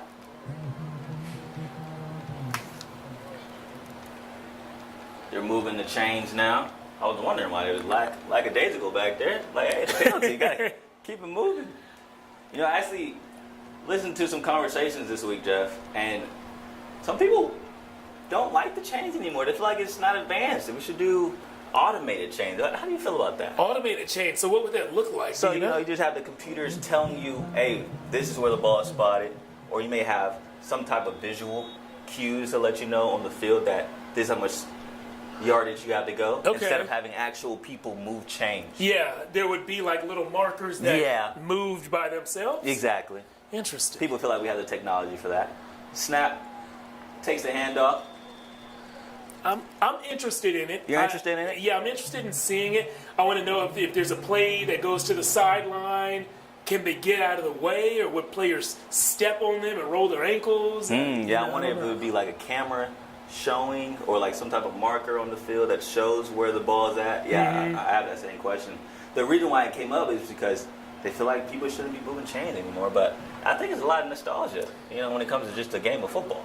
And like as an athlete on the field, it's easier to see this, 7-foot orange thing on the sideline than it would be to see it. I don't know if it's going to be like the height of a pylon or what. That's true. That's true. But yeah, so many times you talk about, we hear like a 3rd and 4, and you think about receivers running and out at the sticks. Yeah. You got to be able to see the stick to end your route there. That is true. I don't know. Maybe I'm just the future of I'm football. just an old grumpy man. Who knows what it looks like 20 years from now? Yeah. But we love this game. Oh, it's a beautiful game. 3rd down, and this is a beautiful game in front of us. 3rd and 7, or 3rd and 8, I should say, for the Tigers. Rumfield had to throw it out of bounds last play. This play is looking right. Donnie Wright Gets back there, but Rumfield gets the ball off still. And what a play. Number 10, Elijah Tyson. Excellent play. Excellent play by Donnie Wright to get the pressure on the quarterback, and not only just get the pressure there, but when Rumfield reared his arm back to pass, Donnie Wright went at that throwing arm. You saw him shift his focus. I'm going to hit this arm if I can. Based on how far the pass went, I don't think he actually made contact with the arm, but the thought was there. And then, wow, for Elijah Tyson to play the hands and play the ball as he did, that was impressive. That could be one of the plays of the game so far, to get Pflugerville the ball back with less than, you got to grab that. And the ball's going loose there. Now you just got to let it roll at this point. Yeah, just get out of the way. What are you doing? And it's going to roll all the way down to about the 13-yard line. You could have fielded it around the 25-yard line, so you lost about 10 to 12 yards on that. That's an extra first down that this offense has to get, and this offense has not been moving the ball well so far. That's a big mistake after a very big play. But going back to the play before that, Jeff, Yeah. you mentioned how Elijah was able to turn his head around, unlike the play on the previous drive, where down the sideline, where the ball went out of bounds. You mentioned how sometimes you're looking at the hands and you can't whip your head around because you're looking at the receiver's hands to knock the ball away. But that time, he was in good enough position where he saw the hands and was able to turn his head around to see the ball as well to knock it down. Yeah. Good enough position, and he followed the fundamentals. Like you said, once he saw the receiver's hands go up, his hand went through those, and then when he felt like he was back in phase, his head went around, and he was able to make a play on the ball. That is a huge play, and here's another one. Oh, Ryder Miller makes one cut, and look at the second burst of speed. High stepping. I see you, Ryder. Let's ride this train to the end zone. Okay. We got a ball game. Look at that. 14 to 12. Pflugerville responds. And just like you said, Jeff, that was a big-time stop. Could be one of the plays of the game from Elijah on defense, because you get the offense the ball back, and from the first play, they score. 14 to 12. Pflugerville is now down against Belton. 87-yard touchdown. Look at that. The Pflugerville flag flying proud right now. It says, hey, we just got close to tying this game up. It's hopefully going to be 13 to 14 if this is a made extra point like we think it's going to be. We did think that last time. Yeah. But again, just one cut and go. You see your hole, hit that hole, and if nobody's there to hit me, you know what I'm going to hit? The end zone. The end zone. Give me 6. 87-yard sprint from Ryder Miller. Very, very nice. A young man who does all the small things right makes a big play. And we talked about the tough yards, Jeff, that Ryder's able to get the 3 yards, the 4 yards. But being able to see him hit that extra burst in the secondary was great to see. Because you never know when you're inside the tackles how much does he have left in the tank to kind of hit that next level. But Ryder showed it on that play. Alton McCallum was on his heels trying to tackle Ryder, but just wasn't enough because Ryder was moving.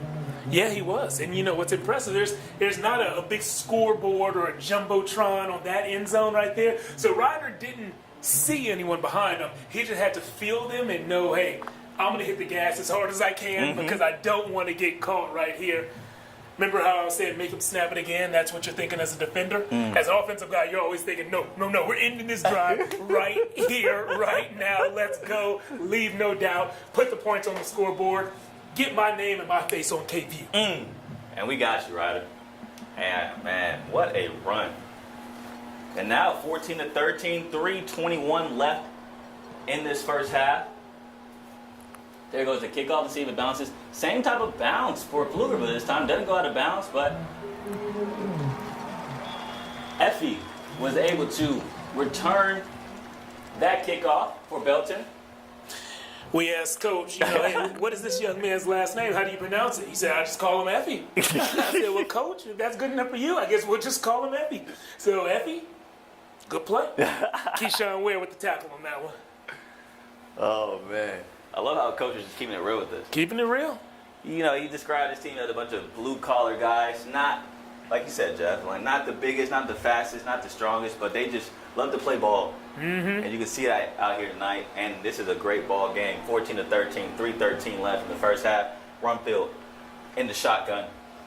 He looks left, finds Angel Guerrero.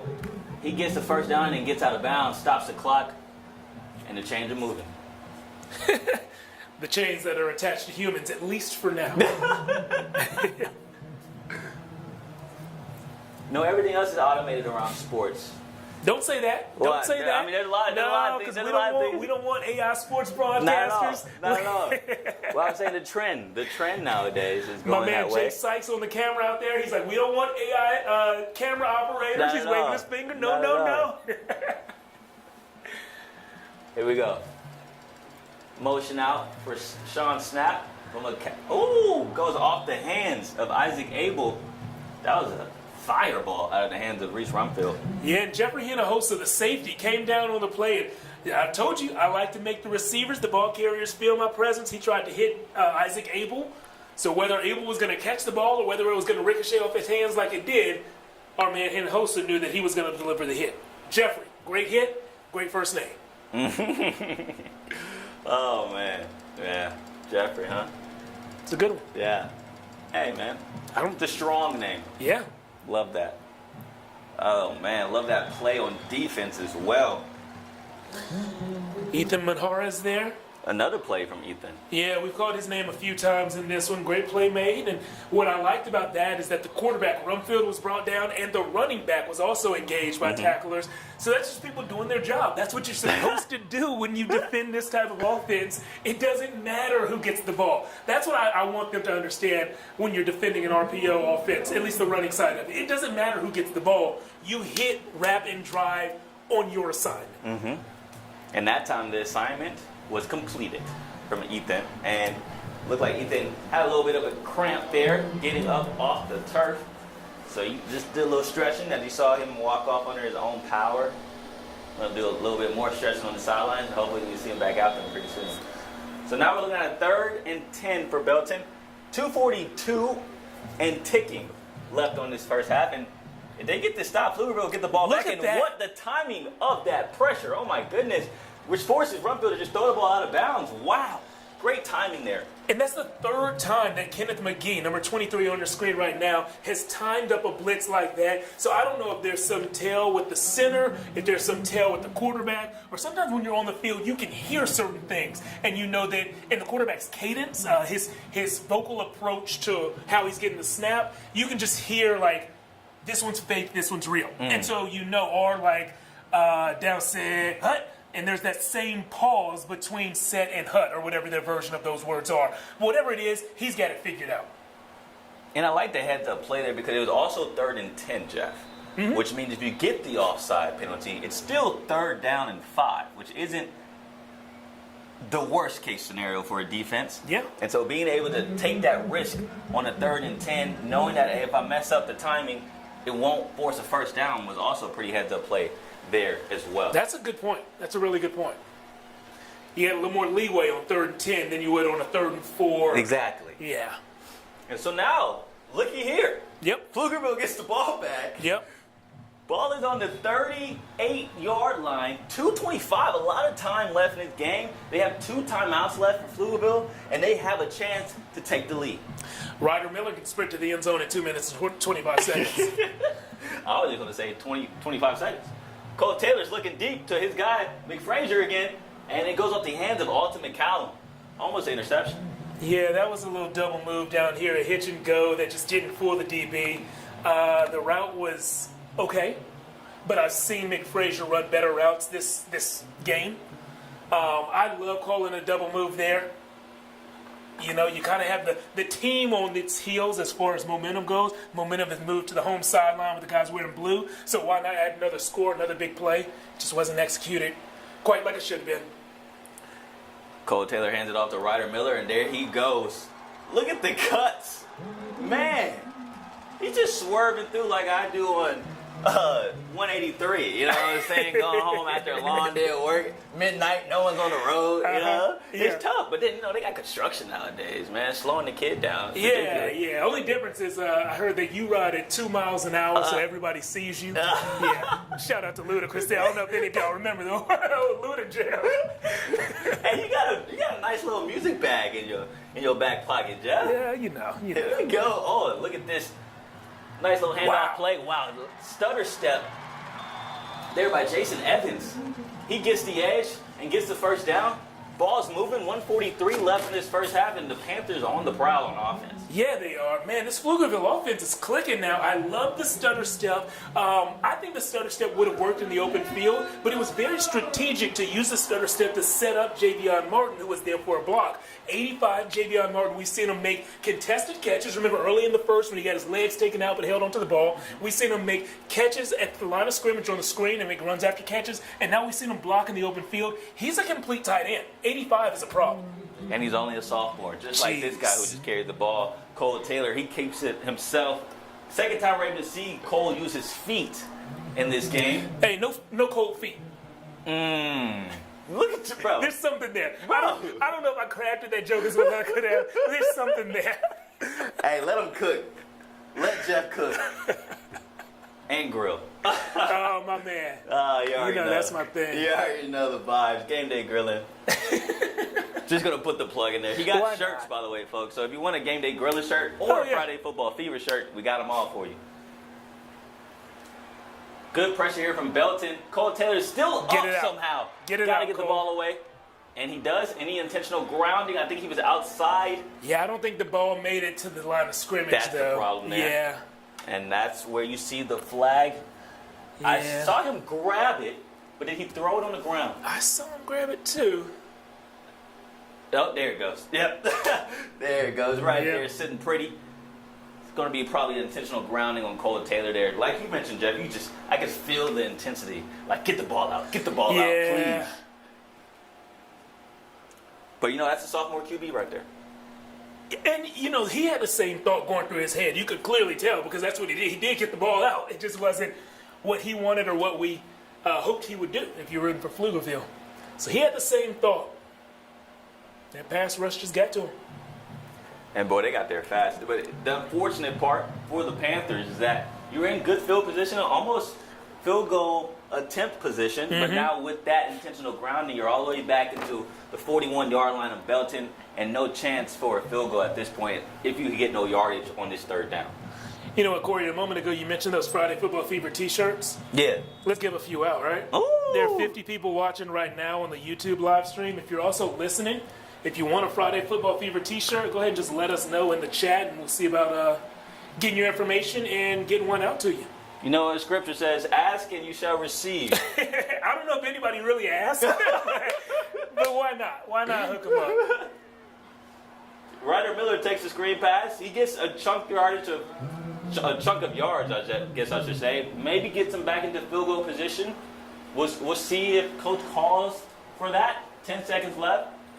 9, 8. Clock is ticking. I'm guessing they're going to hold it until 1 is left on the clock. They're going to call a timeout and then bring their special teams out there. And just like that, 2 seconds left on the clock. Pflugerville down by 1 point. And that's the scenario, folks. Yeah, 14-13 in a game that looked very back and forth. Then looked like it was very much being controlled by Belton. Now Pflugerville has all the momentum, has the ball, has a chance to potentially take a lead into the locker room with them. It feels like a boxing match, Jeff. Belton came out, first couple punches. First thing we know, it's 14-0. Like, how did that happen? Yeah. But then third, fourth round, Pflugerville comes out, gets some little patches on the eyebrows, stitched up a little bit. Band-aids, yeah. You know what I'm saying? What you know about that? Yeah, butterfly band-aids. And then they scored 2 straight touchdowns. And look at that, 1 point game. but we'll see if that missed extra point comes back to bite Pflugerville in the second half. Right now, it's a good game, 14-13, but that may have been a missed opportunity that may come back around. And so, no kicking team. They brought the offense back on the field. Yeah, and this would be a long kick. This would be about a 48-yard field goal. Oh. But that's a missed snap, and Cole Taylor gets away from the first two, still spinning around, and then eventually gets sacked on the final play of the first half. Yeah, Jeff, 48-yard field goal, but sure didn't want the sack either. Yeah, you did. And I believe that was, let's see, Damian Tiaumalu was back there in the backfield for Belton, leading the charge. Looked like there were about 4 guys back there, but Damian was leading the charge for him. So Belton is going to take a 1-point lead into the half. And so just like that, like Jeff said, 14-13, Belton is up. They scored the first 2 touchdowns, and guess what? Pflugerville scored the next 2. So we got a good game here at the field. Silent Pete, you know what I'm saying? We'll be right back, though, after these bands get on the field and do their thing, you know. Former drummer myself, love seeing the band at halftime. You'll be able to see them as well. Ooh, Flight of the Bumblebee. Can't wait for that. Little drum line. I love that. Okay. Yep. So we're about to go. Listen then to the band. I hope you all enjoy. We'll see y'all in the second half.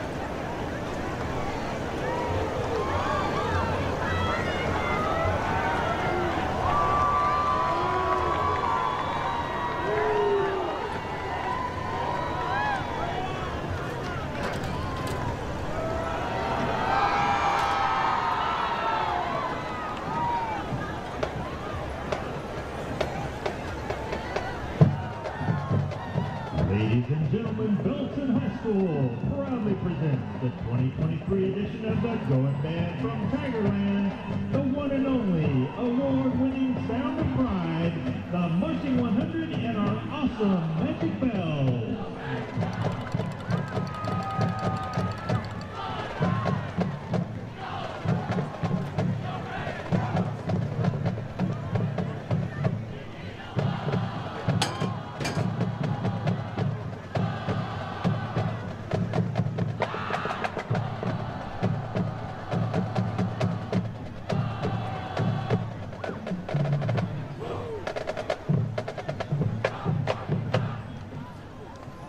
First up tonight, the Belton High School Magic Bells. The 2023 Magic Bells officers are Captain Daphne Ortiz, First Lieutenant Charlotte Hussey, and Lieutenant Peyton McNeely. The Magic Bell of the week is Kylie Ray, and Senior Sweetheart is McKenna Christopher. The Magic Bells are under the direction of the Bell of Bells, Rachel Hill, and Assistant Director is legendary Bell alum Emma Marsland. Tonight, the Bells will be performing an awesome kick-tastic kick routine to Wake Me Up.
Here, ladies and gentlemen, for the Magic Bells.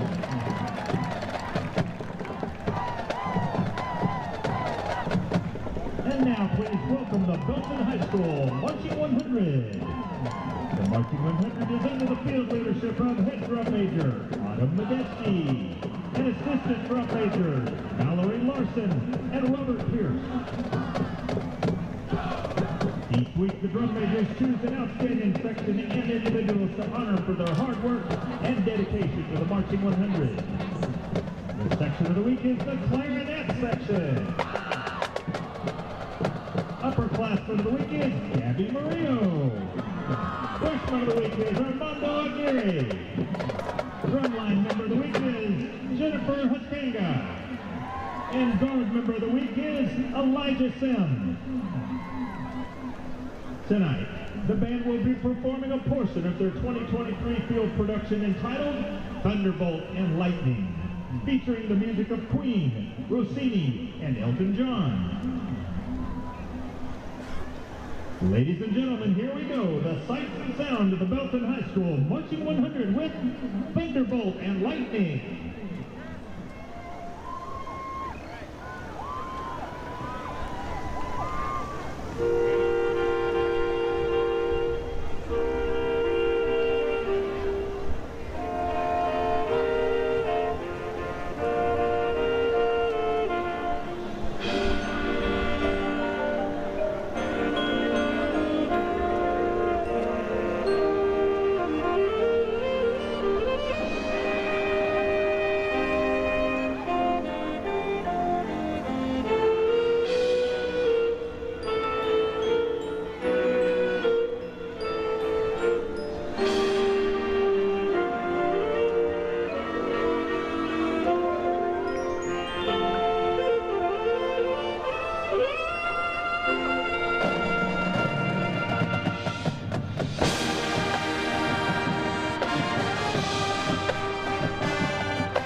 point for the Belton High School, Marching 100 and Magic Bell.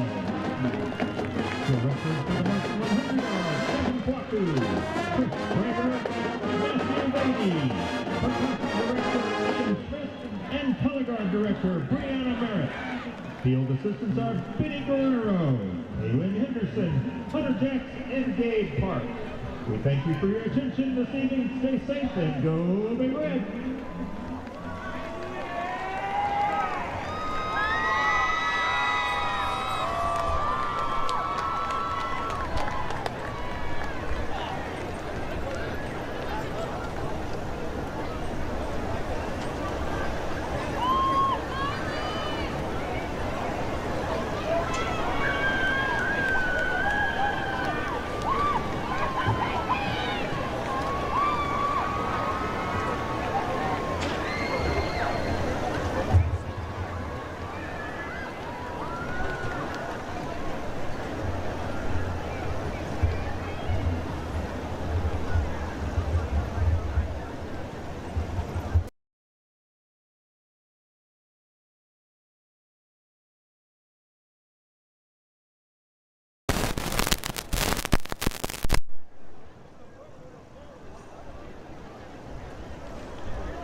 Tiana likes to play badminton, practice the clarinet, and gossip with her friends. After graduation, Tiana would like to go to college to study music education and clarinet performance.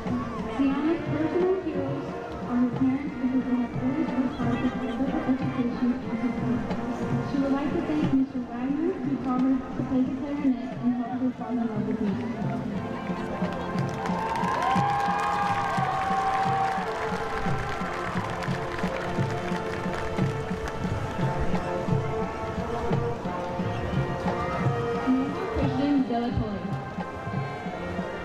Nomar is escorted by his mother, Marta Delacour, and his father, Nicholas Delacour. Nomar is involved in both theater and band here at Pflugerville High School. Outside of school, Nomar loves photography, playing with his dogs, hanging out with friends, sleeping, and of course, spending money. After high school, Nomar would like to attend a university to pursue a BCA, BSA in theater and art and acting. Nomar's personal heroes are his parents because they are always there for him and helped him learn how to live a great life. He would like to thank his friends, his supersections, his family, and all of the wonderful educators that he's had the honor of learning from. But most importantly, Nomar would like to thank his dogs.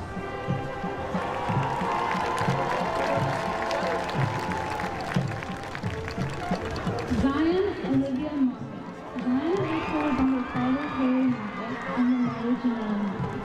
Zion is involved in a little bit of everything collegiate, including the Pflugerville varsity fusion dance team as Lieutenant Colonel, 4 years as a varsity track member in the Baytown Regional College, 2 years as a PAL, 3 years as a past president for 2024 and district student body president. After high school, Zion plans to attend UTSA and major in political science and minor in African American studies. She would love to eventually run for office one day. Zion's personal heroes are her parents who push her every day to be the very best version of herself. She would like to thank her team and officers for always having her back and being the best group to work with. Zion would like to thank her coaches, family, and friends for believing in her, and she would like to thank God for giving her the ability to be here today.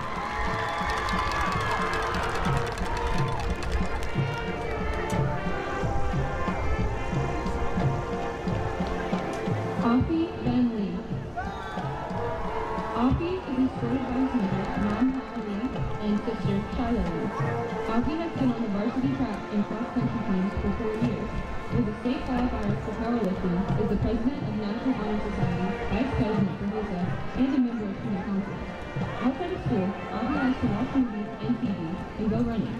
After graduating, Offie plans to attend UT, Rice, or Yale to further his dream of becoming a sports men's physician. Offie's personal hero is Romanus Ike, who has shown him how to step up in life to always strive to be better than he was before, and to take any and all opportunities presented to him. Offie would like to thank his parents and siblings for giving him the best childhood and life anyone could ask for.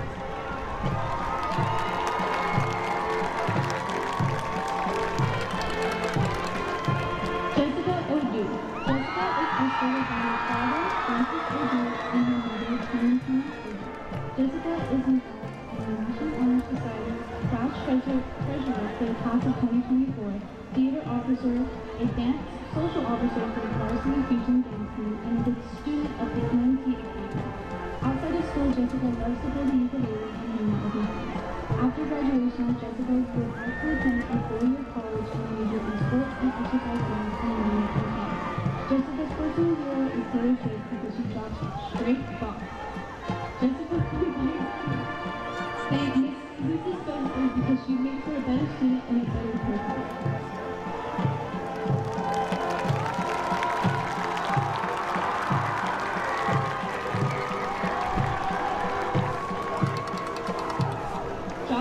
Daniel Gomez. Josh is escorted by his mother, Tammy Luna, and father, Jeremy Luna. Here at PHS, Josh has participated in the Pflugerville High School band on the drum line and as the civil ensemble captain of the percussion section. Outside of school, Josh's hobbies include hanging out with his friends, playing video games, and going to the gym. Josh would like to attend Texas State of Texas A&M University to study business after graduating. Josh's personal heroes are his sisters, Abby and Ashley Moon. They have been a huge inspiration to him his whole life and make him strive to be better every day. Josh would like to thank both of his parents for being his #1 supporters. No matter what activity he participates in, they have always encouraged him to do his best. They always come out to root for him, and he is so thankful to have loving and caring parents.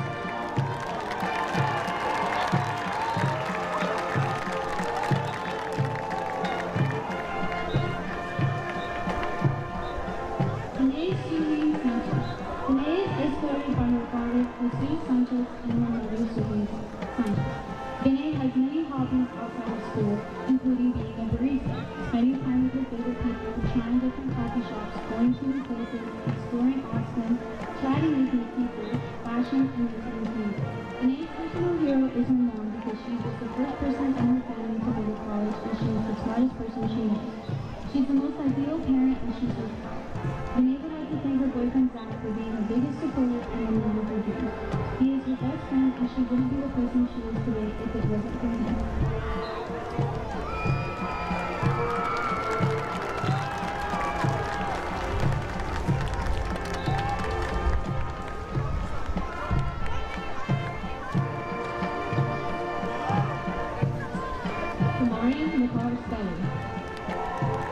Demarion is escorted by his mother, Charlotte Speller, and his father, Deontay Speller. Here at PHS, Demarion is an athlete on the varsity football team, wrestling team, and the powerlifting team.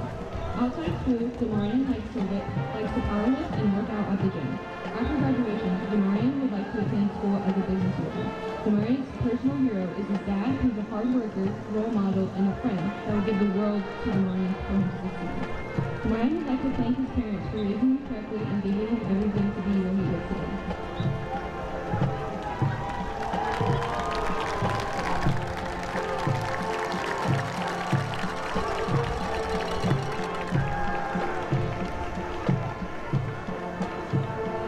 Trisha Shrestha. Trisha is escorted by her father, Christian Shrestha, and her mother, Celia. Trisha is a class officer for the class of 2024, a leader for the peak group, has been a part for 2 years, and has been a member of the varsity cheer team here at KVUE. Outside of school, Trisha loves going shopping for Susan. After graduating, Trisha would like to attend college at Texas A&M. Trisha's personal heroes are her parents for all the sacrifices they've made for her and all they continue to do for her.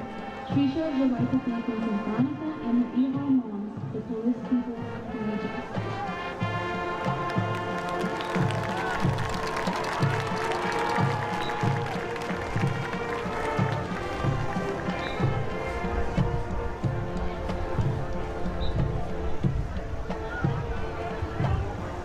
Congratulations to the homecoming corps. The votes have been tallied. And now, may we present the 2023 Pflugerville High School homecoming team. Offie Vandy.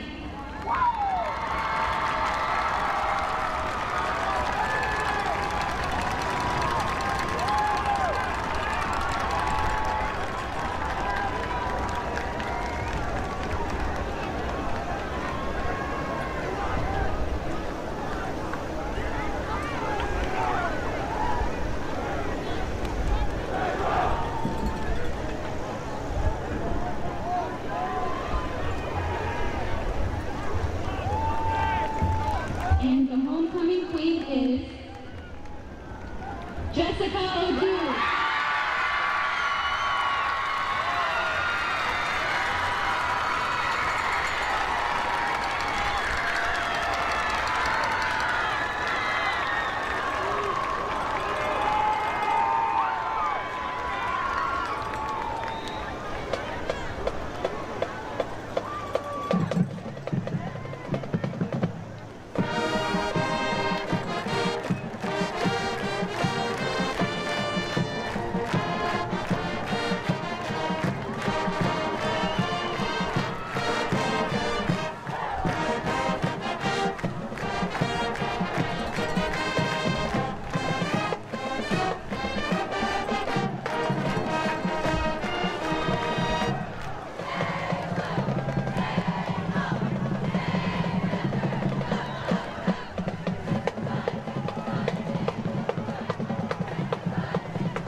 Panthers will receive.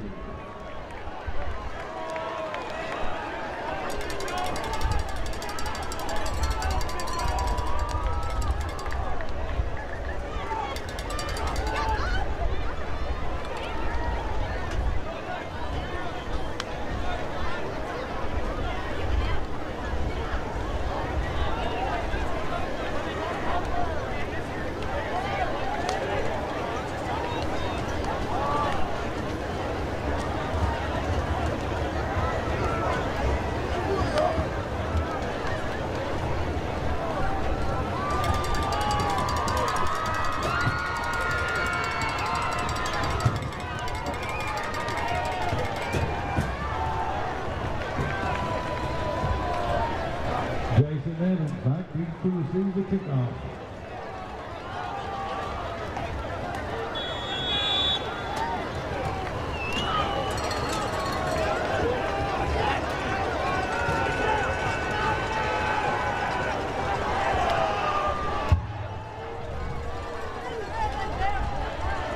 Cole Angel. Fielded at the 9. Welcome back, everybody. It's your boy Corey Mose, KVUE's Friday Football Fever on Thursday matchup between Pflugerville and Belton. Right next to me is the main man, the myth, the legend, Jeff Jones. Jake Sykes is outside making sure the picture looks great. And of course, Johan Castro, Andrew McKibben, thank y'all so much back in the studio putting us on air. And now, gotta give a shout out to Jessica, homecoming queen. This is homecoming for Pflugerville. We just learned that Jessica is now the homecoming queen for the class of 2023-2024 Pflugerville Panthers. So congrats, Jessica. Proud of you. Hey, and why not give a shout out to, is it Miss Sue, who put together the Arnold Palmer? Man, this Arnold Palmer go crazy, y'all. I ain't gonna count. And man, Ryder's been going crazy all game. First snap for Ryder Miller. He's back where he left off in the first half, running the rock hard. Yeah, we saw that 87-yard touchdown that he had midway, maybe towards the end of the second quarter.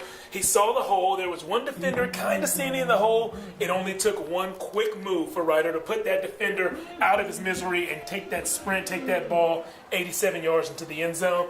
Like he said, he's picking up right where he left off. He's a north-south runner, a no-nonsense kind of guy. And it's been fun to watch him work. He wants all this smoke, Jeff. That's for sure. Cole Taylor back there. Nice little pitch toss pass. That's going to count as a pass in the stat sheet to Christian Bam. And he gets a solid 6 yards on that play. Love that for the quarterback. Just get a little stats on your sheet. Yeah, just a count little as a toss. completion and just let the receiver, the ball carrier, do all the work for you. I like that. There's a player down on the field. That's Christian Bam. When he got hit out of bounds, it looked like he's hunched over, limping. Looked like that left leg can't put a lot of weight on it. And that would be a huge loss for this offense. Now, Christian hasn't been the focal point so far in this game. It's been Kyron McFrazier, but going into the game, Coach told us that Christian Bam was the guy. And so you got to factor in the fact that he was in the game plan, and it just looks like the defense has been guarding him pretty well tonight. Yeah, Christian Bam, one of the leaders on and off the field of this team. And as you said, one of the key playmakers. I think he, along with Javion Martin, are probably two of the most talented, skilled position players on this team. So you hope that he can shake this off and get back to full strength. Yeah, Coach says that Bam is like a Swiss Army knife. He sees grass pretty good. He's able to see some open lanes, sees a lot of, they call it a good vision, I guess you could say, as a ball carrier. And he's been able to show a couple of those types of plays in the screen game, but hopefully he'll be able to get back on the field fast. So Pflugerville is back on offense, second down, and about three quick passes to the outside, completed, and the chains are not moving. They are 1 yard short. Trevion Faulkner on that catch right there. And, it was just a nice little roll out to the right. Feet didn't have to get set, but the ball still came out on time and on target. I like what I see from Cole Taylor. He's definitely settled into this game and is starting to show us what Coach Taylor, Charles Taylor, his dad, told us he had in him. Yeah, you talked about it. Just warming up a little bit, just like, his baseball playing days. You got to warm up. And so he was able to warm up in that first half, and he got things cooking pretty fast. Incomplete pass there, though, to Jason Evans.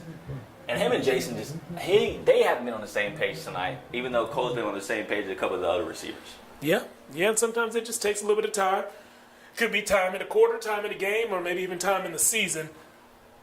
Oh, and I was interested to see the decision they were going to make here. 4th and 2 around midfield. You have the momentum on your side. A 1-point game, you were down. But it looks like Coach Taylor and Pflugerville have elected to punt this one away. 13 seconds left on the play clock. Creeping down below 10. They're going to have to call a timeout here, Jeff. Yeah, that's not what you want.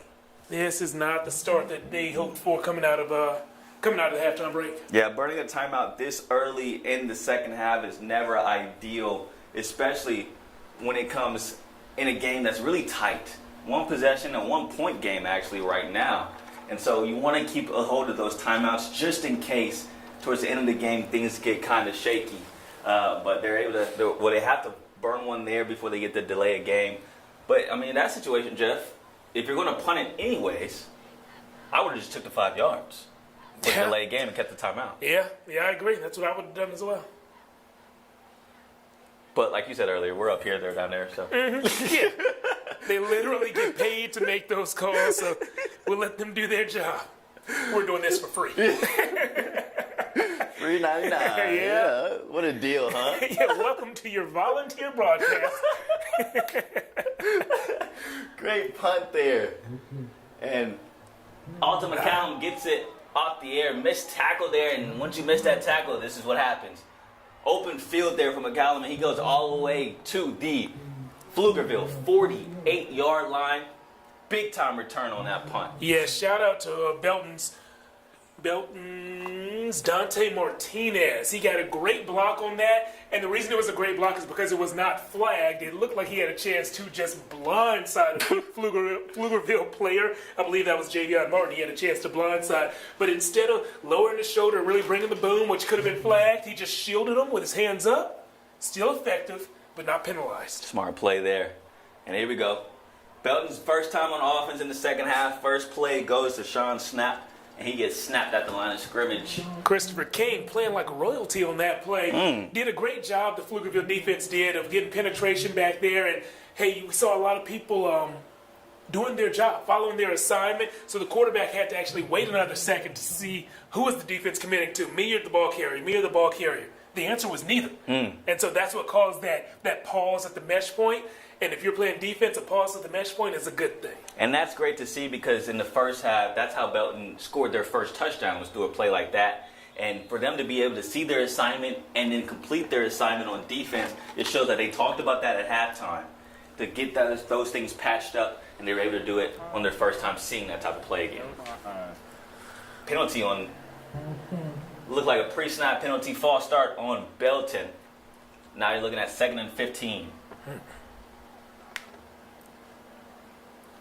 But Jeff, being in those type of locker rooms at halftime, coming as an underdog, haven't won a game yet, going against a team that's undefeated, down by 1, conversation, spirits, everything's high, I'm guessing.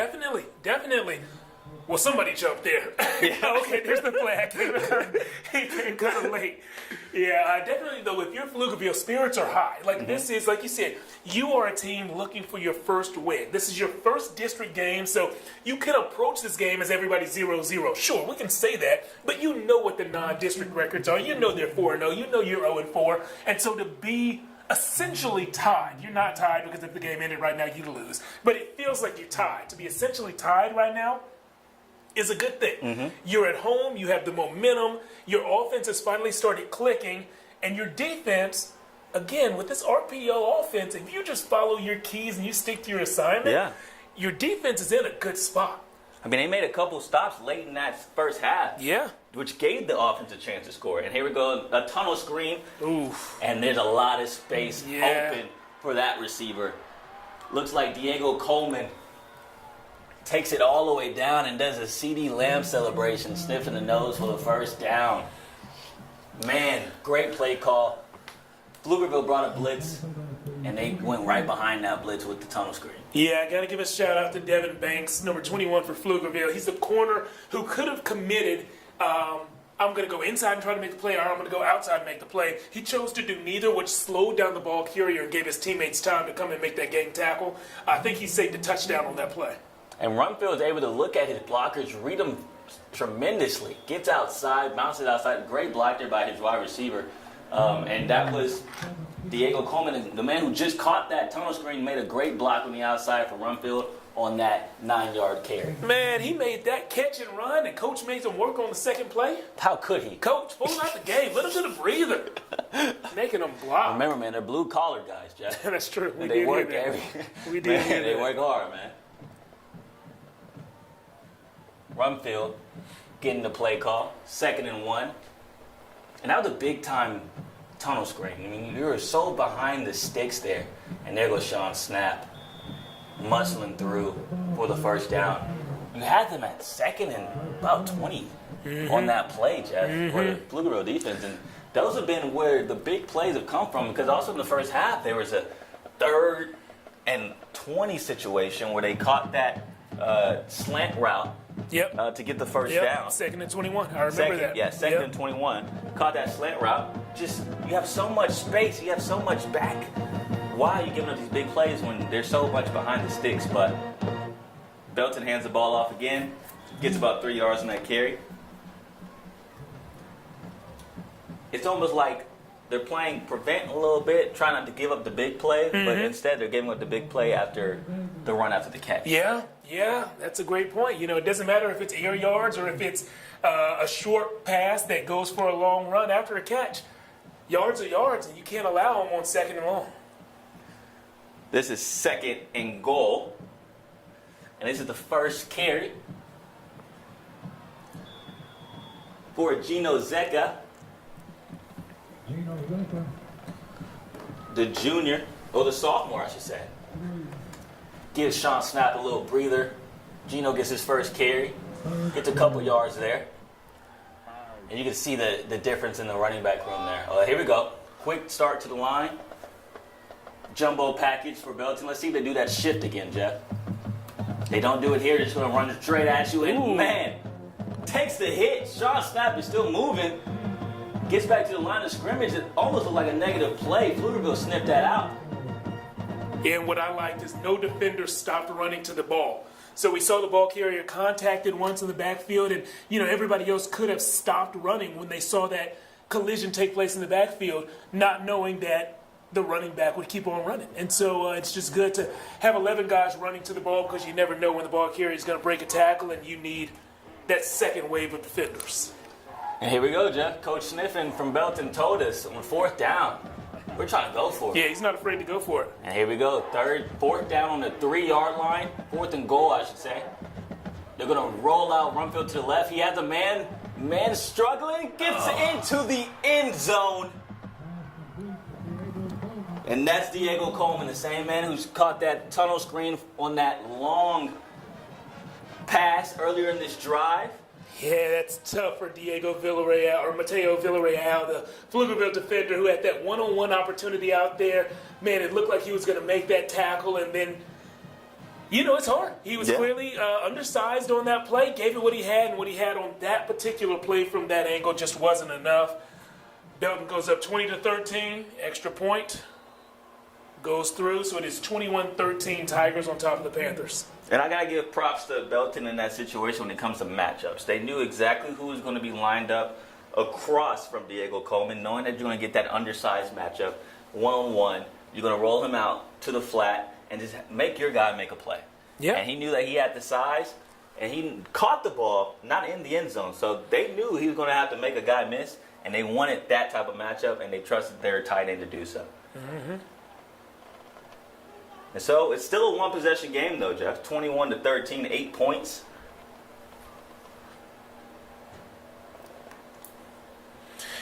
Yeah, that missed extra point earlier is going to be tough. Yeah, we worried about that. Yeah, we worried about it. Definitely. And right when it happened, we both looked at each other like, uh-oh. That can come back. That can definitely come back. Yeah. Well, 8-point game, still one possession, 21-13, 6:20 left in this third quarter. Belton scores on their first drive in the second half. Pflugerville had them behind the sticks, but they just weren't able to get off the field. And when you can't do that, you're going to pay. So now Pflugerville is going to get a chance to respond. This Belton squad, they're answering the bell. And all their games this year have been one possession. And this is another situation where they're in that same exact scenario. Here we go. Jason Evans takes the kickoff, gets slammed. That was a big time hit. Yeah, it was. Looked like a little helmet-to-helmet contact. Yeah. Yeah, it was definitely a big-time hit. I want to say James Chaney was the Belton cover guy who initiated that contact. And if you're wondering what some other scores around our area are, we only have 2 other games that I know of involving local teams. We have Lehman, a school from down in the Kyle area, made the trip even farther south to play Wagner, a San Antonio school, and Wagner leads that one 28-7. And Granger hosting Bruni. I say hosting in air quotes, which you can't see right now, but I say hosting because they're playing at a neutral site. But Granger all over Bruni, 50-8 in the third quarter. Those neutral site games are always tough, especially in high school, because you love that aspect. And here goes McFrazier over the hands of him again. And they love that matchup, Jeff. They keep going there. That matchup and that route, McFrazier on a skinny post or a true post, the closer you get to the end zone, he's had a step or two each time he's run that route. And so whenever the ball is there, the receiver's ready. And, with these deep routes, it's more than just getting the ball to your receiver. You got to be able to put enough air underneath it so the receiver can track it. But then also the receiver has to know exactly if he's going to the near post or the far post when it comes to his route running to really connect. And the further you get away from the quarterback, the harder it is to connect on that level. Ryder Miller takes the handoff. Don't know if he gets back to the line of scrimmage, though. Yeah, they might have lost a yard there. So 3rd and 10 or 11. I don't like a 3rd and long really ever if I'm an offensive guy, but with this passing attack, the quarterback has an arm. The arm strength is not the issue. It's the accuracy that's been a little inconsistent. The receivers have found separation all day long. So 3rd and 10 shouldn't scare them. They just have to make sure that they connect here. I'm watching Javion Martin up there, top of the screen, the tight end who's in the slot. On the top of the screen. That's He's matched up against a strong safety. But Cole Taylor looks right. He goes to that matchup again, McFrazier, and just a little bit too far. And you can tell McFrazier knows it. Knows he was open. He needs it. He wants it. Just give me a chance. Just give me a chance. Yeah, I understand that frustration because he is winning. He's doing his part. I think the ball will get there, but that's been a few misses in a row. I don't know if it's screens or slants or something to get this quarterback back in rhythm, but we've seen when he's in rhythm, he is good. One of those rugby-style kicks again, dies on just the other side of the 50. And I would love to see Cole go over to his receiver there on the sideline and say, my bad. I'm watching him right now. Has his helmet off, talking to other receivers on the team. But, just take some accountability a little bit. Yeah, the sophomore still learning, and I'm sure that he and the receiver both know who was at fault on 2 of those 3 plays. Rumfield rolls out right on first down. Ball gets batted in the air, and it goes out of bounds. Dangerous play there. Could have been an interception. It would have stayed in bounds. But you're right, though. Yes, Jeff. Sophomore. Things that continue to grow in. That was a great play there. Knocking the ball away. Second down for Belton. Trips left. Snap in motion right. And he throws a bullet off the hands of Isaac Abel there. But man, that was a dart. Yeah, Isaac Abel, 6'2", and that pass looked a little higher than he wanted it. Bring that one down to the chest area. That's a catch and maybe a nice run after the catch. You know who loves that pass was a little high? Those DBs. they didn't want any of that. And that was a great read by Rumfield, though. You send a guy in motion right, you realize they're in man. That corner up top is playing 6 yards off, so the slant route's going to be wide open. And Rumfield looks right again, throws a nice dig route, but not able to connect again with his receiver. 3 and out for Belton, even though they had good field position. Yeah, 3 and out, but it didn't feel like a 3 and out that the defense forced. No. Just a 3 and out that the defense received, maybe. Yeah, a couple of drop passes. A little early Christmas gift. That's kind. Yeah. We're in the season of giving almost. Haven't seen any leaves turn orange yet, though, Jeff. Still waiting on that. You know, I was in the newsroom the other day saying, in Texas, it seems like I only see leaves that are dead or green. Never in that in-between with orange and red. Yeah, that's so true. There's no little fall here in Texas. Yeah, there's like a 6-day period that's fall. Yeah. Punt there. Wow. Oh, does it stop? Oh, No, I goes thought it was gonna into stop. the end zone. Would have been a sensational punt, but instead you get a touchback. Yeah. What's your favorite season, Jeff? My favorite season, probably fall. Okay. Probably fall, yeah. Football, I can hop out on the grill a lot. Mm. Temperature feels good. Yeah. Yeah, so probably fall. Yeah. Fall's up there for me, too. I actually bought a candle that smells like fall. Autumn. What's it called, autumn? It's called leaves, actually. Leaves. I'm Yeah. familiar with leaves. Yeah. Sweater weather, autumn. Yeah. Bath and Body Works, you know what I'm saying? Just trying to get my mind prepared. There we go. For the season that's never coming here in Texas. There we go. Pflugerville takes over. 4:46 left on the clock in the third quarter. Belton with a 21-13 lead. Toss pass again to Jason Evans. And he gets gobbled up at the line of scrimmage. They're trying to use that speed, Pflugerville that is, moving east and west with these sweeps and I guess you could say outside runs. But like you mentioned earlier in the broadcast, Jeff, Belton plays this 3-4 style defense because they don't have size and they do have speed. And so you're trying to fight speed with speed, and that's just never a good decision. You've seen the success come from these inside runs with Ryder Miller, where Belton is kind of not as prominent, you should say. Swing pass there to the running back, and my goodness, let me get this man's name. Here we go, Trayvon Faulkner, I should say, with a nice little catch and run. Slipped through a couple would-be tacklers, and he showed his little slipperiness there. Yeah, it looked great. Didn't look like it was going to go, go for that far of a game, but he turned nothing into something. You know, it's a Drake song, right? New album dropping tonight, Jeff. Yeah, something about slime or something, right? No, that's one of his singles that came out. There we go. For all the dogs, you know, for all the dogs out there. That's the name of the album for Drake. I'm actually taking Beagles, Chihuahuas, Pugs, Pekingese, all of them. all the dogs. Stop route up to his main man, Javion Martin. Yep. And he gets rid of the tackler like trash on a Tuesday. Tuesday is trash day over there. Yeah, that's when they pick up trash, you know. Thursday is trash day for me. Wow, that's nice. Yeah, they were a little late today. Ooh. A little late. Can was still on the side of the road when I left for work. Usually it's picked up before then. So, Jeff, are you the type to put the trash out on the curb in the morning or the night before? Night before if I can. Okay. Yeah, okay. I'm a night before guy. I feel that. Cole Taylor, looking downfield, throws a dangerous pass, and that's why. Interception from Belton. That play was read perfectly by Glenn Slayton, the senior safety, and he was all over that. Yeah.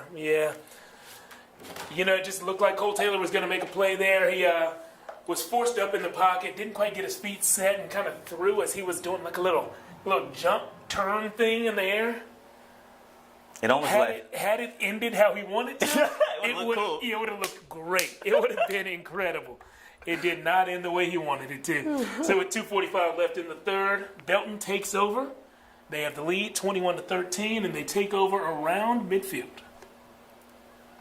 Yeah, you could sense that he felt the pressure there. It felt like he needed to get the ball out quick, but a little bit too quick for him. And man, this guy is moving, not quick, but strong. And ball comes out at the end there. Does the ref rule him down? And they do. They say snap was down before the ball came out, which means a first down for Belton. And he carried about 10 dudes on that man, run. a lot of strength there. And we talked about that early in the game. These big, strong running backs, it's harder to tackle them as the game wears on. I mean, as a defender, even though you're the one that's kind of dishing out the punishment, it's still punishment. You still feel every hit. And so those hits in the third, fourth quarter, with somebody who's 200, 220 running at you, they hurt more. And that's that 225 running downhill. Sean Snap, another first down. And Jeff, man, those hits maybe racking up a little bit. His yards per carry is getting bigger and bigger as his game goes on. Growing stronger as the game moves on. That is not what you want if you're a defender, but if you're a Belton Tiger or watching your team in the white and rooting for them, well, you love those runs. Coming up on 2 minutes left in the third quarter, Belton with an 8-point lead and driving towards the red zone. And that's what Coach Sniffen mentioned to us earlier this week. And there goes a sack. And is that who I think it is? Yeah, Donnie Wright. He said, "This is my time right now." Right now. Yeah, I like what you did there, Corey. You peeped it? Yeah. That's Donovan's 8th sack of the season. He's had 2 in this game. He entered with a team-high 6 sacks. Now, his stats are actually down this year because his talent is up. Stats down because the skills are up. Last year, he was the 2nd best pass rusher on the team, so he received that treatment. A lot of one-on-ones that he beat while they were double-teaming the best pass rusher. Well, the best pass rusher from last year has graduated and moved on, so now Donnie gets all those double teams, those chip blocks, but it hasn't messed up his production in this game. Yeah, it ain't 2 working. sacks. Just like this play, if they're able to make the tackle, and Pflugerville does, another loss on that play. Now you're looking at a long third down, about a 3rd and 20 for Belton, but they've been in this position before and they came out of it. Yeah, Chris King and Elijah Tyson teaming up for the tackle right there. As you said, we have seen Belton convert on these 2nd and 20s, 3rd and 21 type plays. We've seen, screen passes to backs that work. So D-line, be sure to know if it's too good to be true, it probably is. We've also seen post routes work here. 3rd and 20, this is a big down. Pflugerville, got to get the stop. Snap was mistimed, so now Rumpfield has to make a play, and he doesn't. He gets sacked, loses the ball. Pflugerville doesn't get the ball, but they do get the tackle and the sack. And what a big-time play for the Panthers. Donnie Wright, 3rd sack of the night, 2nd sack of the drive, 9th of the season. Donnie Wright coming into his own. First game of district play is a huge one for Agent Zero. Love the leg sleeve, too. That's a nice little touch. Nice little touch. You don't need it, but it looked cool. It looks cool. It looks cool. With the Yeah. towel hanging. Clock just hit 0. That means we are going to the 4th quarter, a 1-possession game. Belton leads by 8. Pflugerville seems to have a lot of the momentum. They got the home field advantage. We'll see if they have the upset win by the time this one is over. For that to happen, though, Jeff, they got to get this offense going. And so, where does that start? Does it start with Cole Taylor? Does it start with doing more short passes instead of trying to go deep all the time? What do you think? I want to see some short passes to get Cole Taylor in the rhythm, and then I want to see Kyron McFrazier over the top. He's been beating whoever's on him. Anyone who is on him is looking at McFrazier's back. If they had names on the back of their jersey, they would know exactly how to spell his last name because they would have seen the back of his jersey so many times. He's winning his one-on-one battles. We just got to see if the Pflugerville quarterback, Cole Taylor, can put the ball where it needs to be. Because the one drive that he was very accurate. Score a touchdown. Yeah, we had a long pass, probably a 35-yard pass to Kyron McFrazier to put them close to the red zone. Once they got into the red zone, it was a touchdown pass to Kyron McFrazier. McFrazier is not even the number 1 receiver on this team, but in this game, he is separating himself. I haven't seen Christian Bam in a while since he left with a lower body injury, but the combination of McFrazier on the outside and then Javion Martin, the tight end, on the inside, I think that we need to see a heavy dosage of those two guys. And if the defense starts to cheat that way, that's when what's Ryder's last name? Miller. Ryder Miller can take advantage of them beating them up on the inside. And that's the thing with Javion Martin I wanted to point out is that he's just a kid that you just want to get the ball in his hand. So not maybe scheming for him, but just a little screen pass here and there just so he can touch the ball. And looks like someone's trying to get a touch on the ball on this play as well. Not a good punt there. Pflugerville recovers early. So the ball doesn't roll much further down the field, and we have a little injury here. One guy's cramping up, and that looks like Ethan. He cramped up. Ethan Minajarez. He cramped up earlier in this game. Now he's back on the ground. But for Belton, look like Hayden Holman, number 56, is holding his shoulder. You see Ethan get up. Like I said, he cramped earlier in this game and looked like he caught another one. Someone get that man some fluids. Pickle juice. Pickle juice, bananas. But yes, Hayden Holman, win for him. See if he's able to get up under his own power. But Jeff, that was a big time stop by that defense. I mean, Belton was driving. They were on the 30-yard line. Sack happens. Yep. Tunnel screen.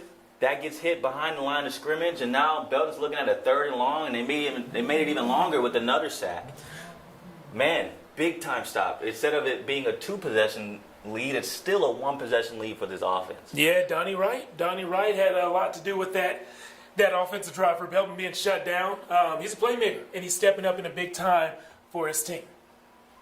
And Holman was able to get up and walk off the field like you just saw. 21-13, 11:50 left in this game.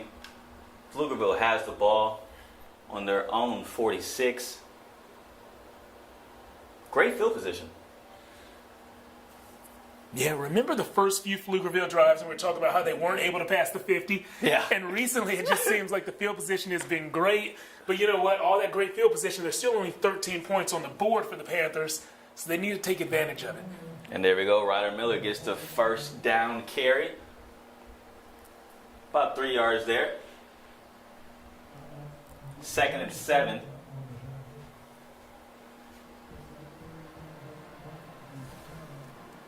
And I like seeing Ryder getting those carries early, getting the offense kind of getting a couple positive yards, so then Cole doesn't have to feel forced to make a 3rd and 10 throw. And there we go. So people jumping, but no flag comes out. Try to get them with the hard count. Go to reset. Call out another play for Cole Taylor and the boys. 2nd down and 7. Cole looks right, throws a quick pass, underthrown. Hits the ground before he gets to Christian Bam, who is back on the field. It's going to be a 3rd and 7. Yeah, you got to make that completion there. That one has to make it to your receiver. Christian Bam still limping a little bit out there. He is not 100%. But even at 70, 80%, whatever he is, you know, if that ball reaches him, he's going to catch that 5 yards past the line of scrimmage. You feel like he's going to turn up and probably get the first down. Tee up, if you will. Yeah. Probably get the first down. There was no one near him on that play. I mean, you're totally right. If he would have caught that pass, he at least had 3 or 4 more yards after the catch. But you got to get the ball to him. And that's something I actually saw at practice, Jeff, earlier this week.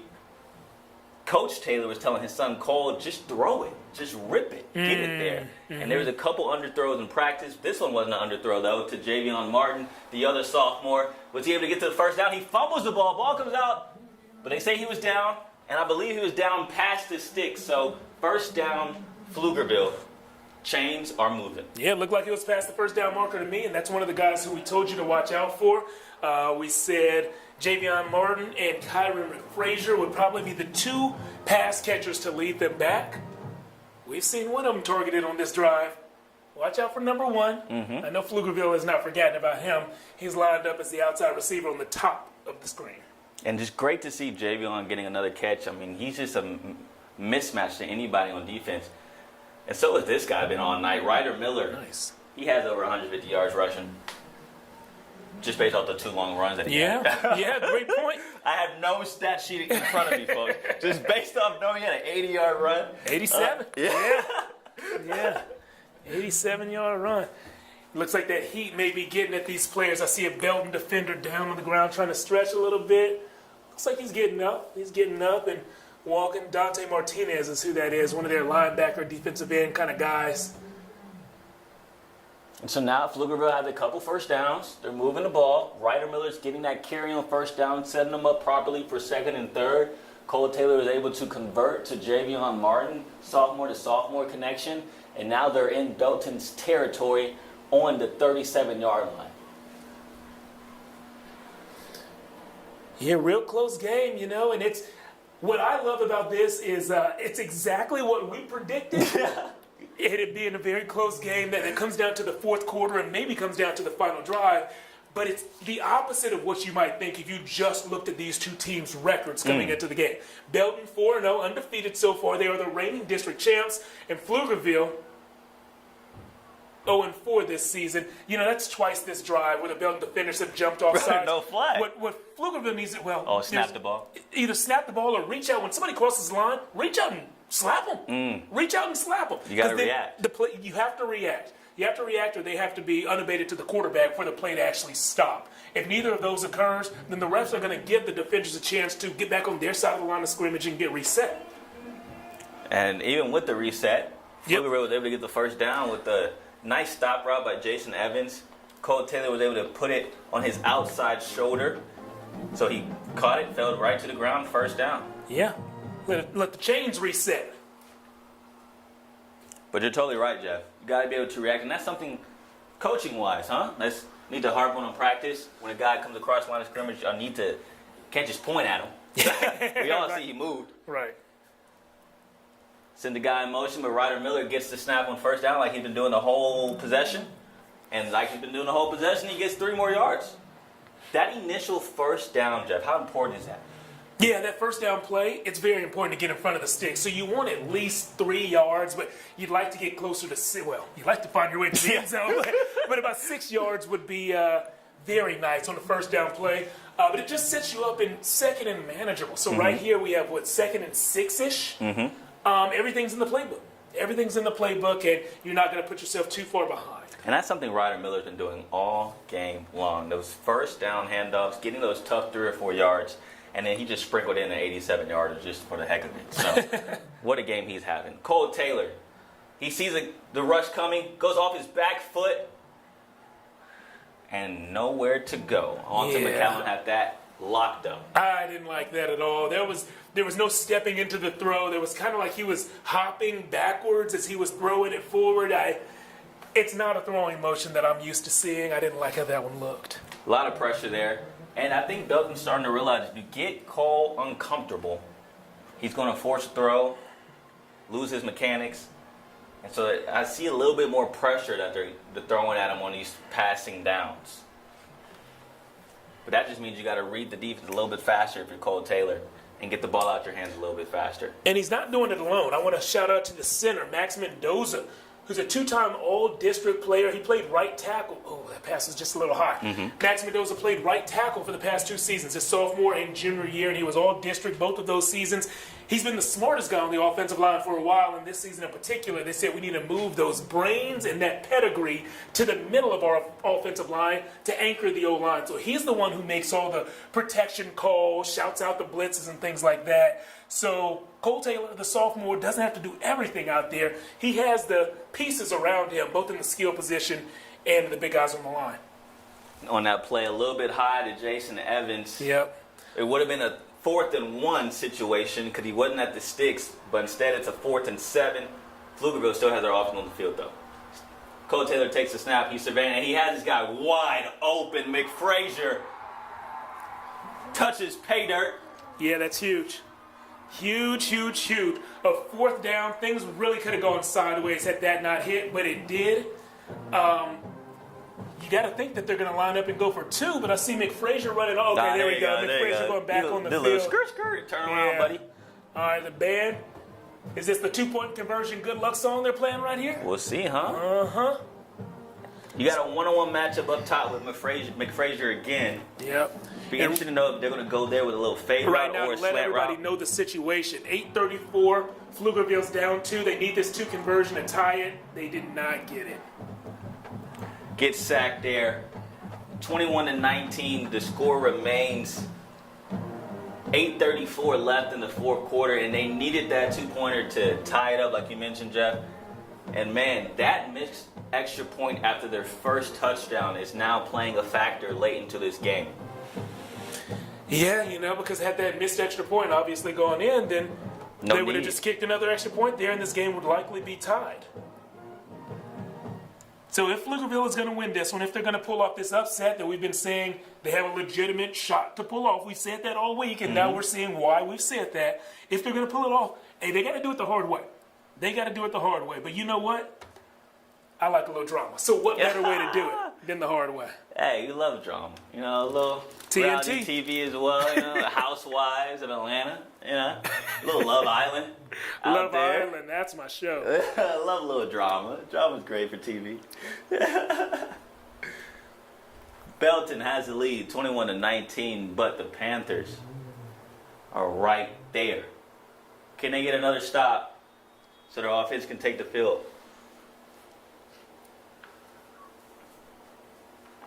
See how this kickoff goes. These kickoffs have been right north towards the sidelines lately, but this one goes down the field. Oh. Muff, though, picks it right up and goes right up the middle.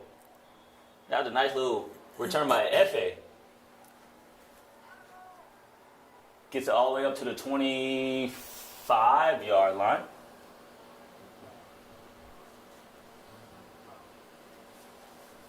And now Belton takes over.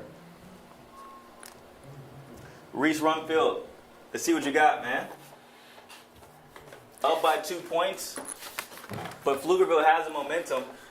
They have the momentum, but if you're Belton, you know what you can lean on is experience in these situations. As we pointed out earlier in the game, all 4 of Belton's wins this season, and they are perfect 4-0, all 4 of those wins were in one-possession games. These starters they're used to going the entire distance. They're used to plays late in the fourth quarter mattering a lot, so this is not new to them. And one thing I also wanted to point out, Jeff, while talking to Coach Sniffen earlier this week, he mentioned how they've won those tight games different types of ways. Yep. The first 2 games were throwing the football. Yep. But the last 2 games that they've won have been because they've ran out the clock and be able to control the time of possession. So they have experience not just winning close games, but winning them different ways. And this is not a sight you want to see if you're a Pflugerville Panther fan. Donnie Wright on the ground. He's been the best defender on the field, on either team. Donnie Wright's lived in the backfield. He's constantly pressuring the quarterback, entering the game. You know, I saw the stats, and I said, okay, 6 sacks. Surely he's got something, but I didn't know what it was, you know. Hey, we know what this guy's about now. 3 sacks in this game alone, 9 sacks on the season. That has to put him towards the top of the Central Texas list so far. To start your district play the way that Donnie has is huge, and you hope that he's able to finish this district game the way he started this district season. That's right, Jeff. I mean, 9 sacks in his 5th game, if I'm doing the math right. I'm a communications major, but 2 sacks a game, basically. I mean, that's really good. Yeah. Here we go. Belton hands the ball off. Wow. And that gets stuffed up but not tackled. Finally, they're able to corral the running back as Pflugerville gets a loss there. Well, they cause a loss for Belton. Yeah, Jeffrey Hinojosa and Elijah Tyson there to clean things up, but it seemed like half the Pflugerville defense was in the backfield. I want to say that was 20, Ethan Menarez, who actually forced the ball carrier to cut up field at the very beginning. So a lot of guys wearing blue made big plays right there, and hey, it's forcing a 3rd and medium for Belton. Trips right, but they're going to run it with their QB, and there's nowhere to go. And there goes your guy again, Ethan. He's had a couple cramps, but that's not holding him up. No. He got that Michael Jordan, Mike's good stuff or Mike's special stuff. Yeah, whatever it is from Space Jam. You guys see the situation on your screen right now. Just crept below 7 minutes left in the game. The Belton Tigers hold a 2-point lead over Pflugerville, but they're about to punt the ball away to the Panthers. The Panthers have been moving it a little bit. We'll see if they're going to the ground or to the air to try to take the lead in this one. Yeah, that was a big-time 3-and-out by that defense, able to get their offense back on the field. And, Jeff, I'm surprised from Belton. You have a dude in Sean Snap that has been averaging about 10 yards a carry in the second half. And the first down, he gets 5 yards, but you don't go back to him. Instead, you go to your backup running back, and Gino Zecco in the second play, then you run your quarterback on 3rd and 7. I mean, if you're trying to win the game, you give it to the guy who's averaging 10 yards to carry in the second half. You know, that's what I would do. But hey, if maybe they like drama like I do. How about that? Yeah. Loving this. Cole Taylor, 6:30 left in the game. What you got for me? He has a motion from Christian Bam, but he hands it off to Ryder Miller, first down. I could have guessed that. And I could have guessed a 3-yard carry, too. I don't know if he got three. He only got 2? If Like that. A little That. 1 yard. Yeah. Oh, we got 2. Second and 8. Okay. Second and 8 on the board. Oh, man. They are riding Ryder Miller right now on these first down plays, which has been working. And one thing you don't want to be as a coach is predictable. Yeah. But I don't know if this is predictable or if this is calculated. If this is setting up a future first down play action that could be a game-changing play. And that's how they scored in the last possession, Jeff, on that play action to McFrazier. But this is Javion Martin, who has space, and when he has it, look what he can do with it. Oh, my goodness. Shedding a couple tackles. Get off me, son. And I know he's going to celebrate. There he goes. Love it. Love it. Yeah. I'm just waiting for it. Hey, he's teed up right now, Jeff. You love to see it. Yeah, Javion Martin has been very impressive. If there was a player with all the good skills of Javion Martin and Kyron McFrazier, I'm sure he would be amazing too. But Javion Martin has been very impressive. Probably the most complete tight end I've seen in Central Texas in a few years. Lake Travis had the one guy, McCree. Lake McCree, was that his name? Yes, the brother of Heath McCree, who's now at Austin Westlake. Yeah. He was pretty good a few years ago. I believe Luke is at USC right now. Maybe that's who maybe that's who it was then. Vandergrift has a tight end currently who's pretty good, but I mean, Javion Martin, particularly to be a sophomore, I am very impressed by that young man. His future is bright. His size is incredible too. Yeah, his future is very bright. We're getting closer and closer to 5 minutes left in this game. Belton, 2-point lead over Pflugerville, 21-19 to score in this. The Panthers have the ball and are driving just outside of the 30-yard line. And Jeff, this is an interesting scenario. All right, 5 minutes left. The ball is on Belton's 32. Don't want to give Belton the ball back, but you also want to score here. And you do a little toss pass to Jason Evans, and he doesn't get back to the line of scrimmage. I was wondering if they're going to start maybe slowing down, not going as much, no huddle, taking time off the clock to leave as much time as possible. But you still got to get a little bit more yardage to even get in field goal range. I know they're not thinking about only a field goal. They want to score a touchdown here. But you still want to set yourself up so that Belton doesn't have a lot of time left if you do take the lead on this possession. Yeah, that's very true. Right now, I'm just trying to get points on the board. If I'm Pflugerville, I'm not really looking at the clock too much. And was that caught? It was not incomplete. Refs call it incomplete. Off his back foot again. He sensed that pressure. And Cole's been kind of rattled a little bit in the pocket. Whenever he feels the pressure come up on him, he leans on that back foot throw. And just like on that play, it's been underthrown every time because you're not getting that power from your lead leg.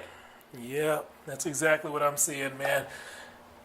Whether he's floating backwards or just off his back foot, things seem to be going in the wrong direction with his body when he wants to send the ball forward. And that's just not a good recipe. So now you're looking at a 4th and 7 situation. 4 minutes and 10 seconds left in the game, and Pflugerville calls a second timeout. They're trying to get the right play call because this is a pivotal play in this game. You see 85 on your screen right there drinking water? Yeah, that's who I want to have the ball. I want a route where I can see McFrazier, and I can see 85. And I think I want the ball to go to 85, honestly. Yeah. It just seems like Cole Taylor, the quarterback, whenever he's throwing those intermediate passes, they're a lot more accurate than the deep ones, which sounds like an obvious thing. But, you know, if that's where he's comfortable right now, get this first down in his comfort zone and then maybe open the playbook up a little bit. Look for McFrazier, number one, who's kind of more of a deep threat, a big play threat. But right now, every time Javion Martin, number 85, that tight end touches the ball, he's doing something special with it. You need a special play. And that's what I was going to say, Jeff. Even a play that I know people hate to see this, but catching a pass before the sticks, but just getting Javion the ball early because he's been breaking every single first tackler every time he touches the ball. Yeah. And so maybe you don't get it right at the first down. Maybe it's a stop route that gets before the first down, and you just trust that he's going to break a tackle and get to after the catch. But let's see what they call here. Blitzer on the right side. They pick it up. Cole Taylor has time to throw it, and it's underthrown. And they were going to number 1, Kyron McFrazier, on a comeback route, and they just couldn't get the ball up enough. Yeah, Bryson Salceda, the junior defensive end for Belton, who came in this game with 2 sacks. He got 1 at the end of the first half, so he has 3 sacks on the season. He made sure that ball couldn't get up enough. I'm not sure if you guys remember in the second quarter when I talked about Donnie Wright saw the arm going, and he said, forget the sack, I'm going straight to the arm. That's what Bryson Salceda just did on that pass as well, and he got the arm. So I think that's what messed up that pass. And so here goes Belton. Are they able to control the rest of this game by running the football? And there he goes, Reese Rumpfield, and he's running all the way down to the 27-yard line. He's hyped because he knows that was a big play. Huge. Make them snap it again. That's exactly what they did. You never know what's going to happen on this next play, but it needs to happen quickly. There's the time, the situation. We're under 4 minutes left in this game. Belton has a 2-point lead and the ball. They're just inside of the 30-yard line. 21-19 the score. And more times than not, Jeff, that read option has worked for Rumpfield. There's been a couple times that you mentioned that everyone followed their assignments, but more times than not, Rumpfield has had some lanes to run in. Here they go. They're going to hand it off to Snap. He gets tackled early. Barely gets back to the line of scrimmage. But the clock is ticking. 3:20 left in this game. 21-19. Belton is up. They need a touchdown to extend it into a 2-score lead. A field goal will still keep Pflugerville in it. But they're trying to waste as much time as possible, Jeff. Other games involving local teams look like they're pretty much wrapped up. San Antonio Wagner's going to beat Lehman. Oh, that one just went final, 42-14. And Granger's going to get a win over Bruni. Right now, the Lions are up. And here goes Rumpfield again. He gets stuffed for a 1-yard gain. Lions are up 57-30 in the fourth. 3rd and 9 now. Clock is still ticking. 2:35 left in this contest. Belton's just going to let it tick. And do you try to get the first down with a pass here, Jeff? Do you risk that? Or do you just run the If ball? I'm Belton, I don't. Okay. Yeah. Let's see what they do. 3rd and 9. Clock's ticking. Yeah, if I'm them, I go with an RPO. And I hope there's a pass read off of that. Or Okay. a pass option, I mean, obviously. But just a traditional drop back pass, nah. Got you. That's not what's been working for him. Belton called a timeout before the delayed game happens. 2:03 left in this game. 21-19. Belton is up. Pflugerville has a chance to get them off the field. 3rd and 9. Can they do it? This will be a big time stop for the Panthers if they're able to do so. But we do know, Coach Sniffen has said, they don't mind going for it on 4th down, and they would rather prefer going for it on 4th down. So maybe Belton gets 3 or 4 yards on this play, knowing they're going to have another play after this. Yeah, he also told us when the game's on the line, they don't have a go-to receiver. He was very open about that. We don't have a go-to receiver. When the game's on the line, we're putting the ball in our quarterback's hands, and we like to keep it there. Yeah. So that's what he told us. We're taking him at his word. And it worked earlier in this drive. Yeah. With the read option. Yeah. Rumpfield was able to keep it, go all the way down the field to about the spot they're at now. 2:03 left. 2 wide receivers on each side. Sean Snap right next to Reese Rumpfield in the backfield. 3rd and 9. Motion. They hand it off to Snap. Need a tackle. Got it. They get after those legs, man. I'm down for the legs too if I was them. Yeah, you have to. That's 225. He's been running everybody over. No, I'm not hitting him high. Got me messed up, dog. Yeah. All right, so here we go. Just like we discussed, they got 4 yards on that play. 4th and looks like about 3 about 4th and 3. Mm-hmm. And the offense is still on the field. Offense is on the field. The clock is ticking. We're just under 135 left in the game right now. Play clock at about 15 seconds, so they are going to snap this one before the 1-minute mark. This is the game, Jeff. Pflugerville has 1 timeout left, so if they get this first down, they're not going to be able to stop it. And a play action They set it up, Jeff. Yep. Touchdown, Belton. And this one may be done. 2-score game for Belton, 27-19, depending on this extra point to make it a two possession score. But man, what a setup. Yeah. Yeah, we talked about it. We talked about it on the other sideline earlier. We talked about how Ryder Miller was getting the handoff every single first down. Let's see this extra point. Yeah, that goes through. 2-possession game right now. 9-point lead for the Tigers. We talked about Ryder Miller getting the first down carry every single play, and we said maybe, Pflugerville's trying to outsmart everybody in the stadium, and eventually they're going to have a play action on first down. Well, looks like the smartest ones on that play. Man. The guys wearing white, the ones on the Belton sideline. And what a gutsy call. 4th down. Yeah. You're not just going to go for the first down. You're going for a touchdown on that play. And man, right up the middle, seeped out. I'm sure he blocked for a couple seconds, got away free. That was Diego Coleman on that catch. The same one who got that long tunnel screen on the possession before, who also scored the last touchdown for Belton. Man, they were able to target a tight end who wasn't a factor in the first half, by the way. So it's starting to sound like they do have a go-to receiver when things get tough. See, we said receiver, though. Yeah. He's a tight end. Go-to tight so end. So technically, Coach didn't lie to us. Yeah. He didn't have a go-to receiver. Right. Yeah. Coach tricking us, too. Yeah, man, yeah. Playing chess, not checkers. Oh, 28-19, 1:18 left. Pflugerville's going to look to score fast, just so they can maybe get an onside kick. Yep. It's the only option here, and the good news for them is they have hit multiple deep shots this season against big-time 6A programs. So they can hit deep shots against good defenses. We've seen Kyron McFrazier break free and be open on deep shots multiple times this game. Just got to get the ball where he can catch it. And this could be a 1-score game again very soon. And I'm sure those corners are going to have a lot of help behind them this possession. They have to. They have to.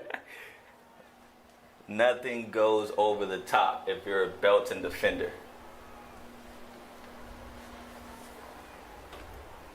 But here comes Cole Taylor, the sophomore, trying to see if he's able to get down the field quick for his team to give himself a shot.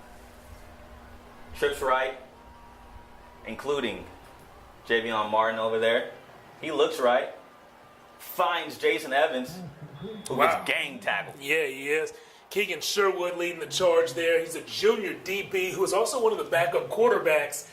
Man, he'd be a physical quarterback based on what we just saw on that play. Clock's ticking, 110, 109, 108. And Jeff, man, they're not moving fast enough for me. I mean, I'm shocked they didn't have 2 plays called. Yeah, I mean, you got to score twice. If you go Pflugerville, trips left. Little swing pass to Ryder Miller, and like you said, got blown up. Yeah, that's not going to do it. Missed tackle from Christian Bam there. I mean, missed block, I should say, from Christian Bam. Yeah, but like they got to move. 100%. They got to move quicker here, and you either have to go deep for the chunk plays or to the sideline to stop the clock. We've seen neither on these past 2 plays, and it's taken a long time. 30 seconds have gone off. Yeah. Now they finally get out of bounds. Okay. Bam does get out of bounds after getting the first down, but 19 seconds left. Right. And it was the 30 seconds that erased from the clock between the 2 previous plays that we saw. That just made a huge, huge difference. It obviously didn't lose the game, but it changed the way that you manage the clock for the rest of the game. And Jeff, Pflugerville has a timeout. So the situation where Ryder catches that pass in the middle of the field, you got to call a timeout there so that runoff doesn't happen. But here we go. They go to McFrazier again, and he's McLoving this. Oh, my goodness. Ba-da-ba-ba-ba. Yeah. And then I think here comes a timeout for Pflugerville. Okay. 28-19, 12 seconds left after that McFrazier first down. I mean, surely there's no chance that this is like a math error, right? Like they know that this is a 2-possession game. No, I hope not. Yeah. 9-point game. Pflugerville has scored twice, but yeah. I mean, but at this point, You got to score once before you can score twice. Yep. So they called the timeout now. They're working with what they have. 12 seconds. So you got to get in the end zone on this play so you can get the onside kick and get in the end zone the next play. Oh, man. 2 scores and an onside kick in 12 seconds. That's the way it's got to be. Yep. If you're a Pflugerville coach right now, that's the hand you're dealt in this moment. Doesn't really matter what got you to this moment. In this moment, that's the hand you're dealt. Ball is on the 31-yard line. Belton's 31, that is. Going to have to take a shot to probably McFrazier. He's been the only deep threat tonight. Yeah, and your other guy, your go-to receiver, Christian Bam, is hobbled a little bit. Your tight end, who has been excellent, Javion Martin, maybe he can get down there and help with a jump ball. Yeah. So those are some of the guys we mentioned who are on the field right now. And also number 2, Jason Evans. We've seen him on the special teams, on the kick return game, making some plays. So those are your wideouts. Javion's one-on-one up top to his right. He has the one-on-one matchup, but Cole rolls out left, trying to look for somebody. Doesn't get the ball away. Gets pushed out of bounds. 4 seconds left. Jeff, they had one-on-one. Javion Martin up top with no safety help over the top. Throw the ball. And that they're in the vicinity. Just let him make a play. That pressure got in the quarterback Cole Taylor's face pretty quickly. So I think that's what kept him from throwing it anywhere. And then, before you know it, he's rolling out left. Yeah. It's tough to flip your hips, flip your shoulders. And at that point, when you're rolling left and you're trying to throw back, you're righty, it's going to be hard to get it in the end zone. And the last play of this game is the interception. And that's onto let's get him McCallum. down. The same guy who's been getting beat all night from McFrazier gets the last laugh with the pick 6. And this score will finish 34-19. Belton gets their 5th win of the season. Yeah, I don't love how that ended. Cole Taylor's getting helped off the field right now from his lineman. You can tell he took a shot there at the end of the game. Great effort there by the sophomore. Yeah. He got his team back in it.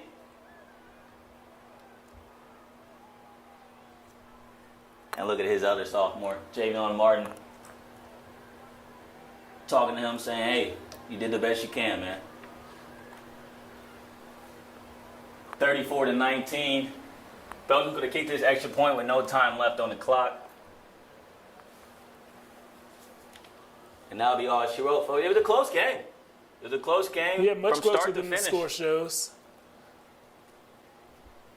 Pflugerville was able to respond after being down 14-0. Come out the second half. Belton strikes first, makes it 21-13. Then Pflugerville responds, has a chance to tie it with a 2-point conversion, and looks like Belton goes for 2 here with the quarterback read option play. And Runfield scores 2 extra points for Belton. Don't know why you go for 2 there, but that's something. 36-19 will be your final score. Belton defeats Pflugerville. Yeah, there's a good bit about the end of that game that I didn't really enjoy. Yeah. I think after you throw that pick, I'd like to see a little more effort to get that returner down. And then, I don't understand the 2-point conversion there. Yeah, doesn't make any sense to me. But that's the way the cookie crumbles. 36-19. Belton wins it here at the field in Pflugerville. That's been another week of Friday Football Fever on Thursday. From Corey Mose, Jeff Jones, thank you. Man, you're just a pro. You just know what you're doing, man. Jake Sykes, you're awesome too, my guy. He's over there outside with the camera work. Johan Castro, Andrew McKibben, thank y'all for putting us on air. And thank y'all to the viewers for watching. This has been another KV Plus YouTube stream of Thursday Night Football. We'll see you next Thursday.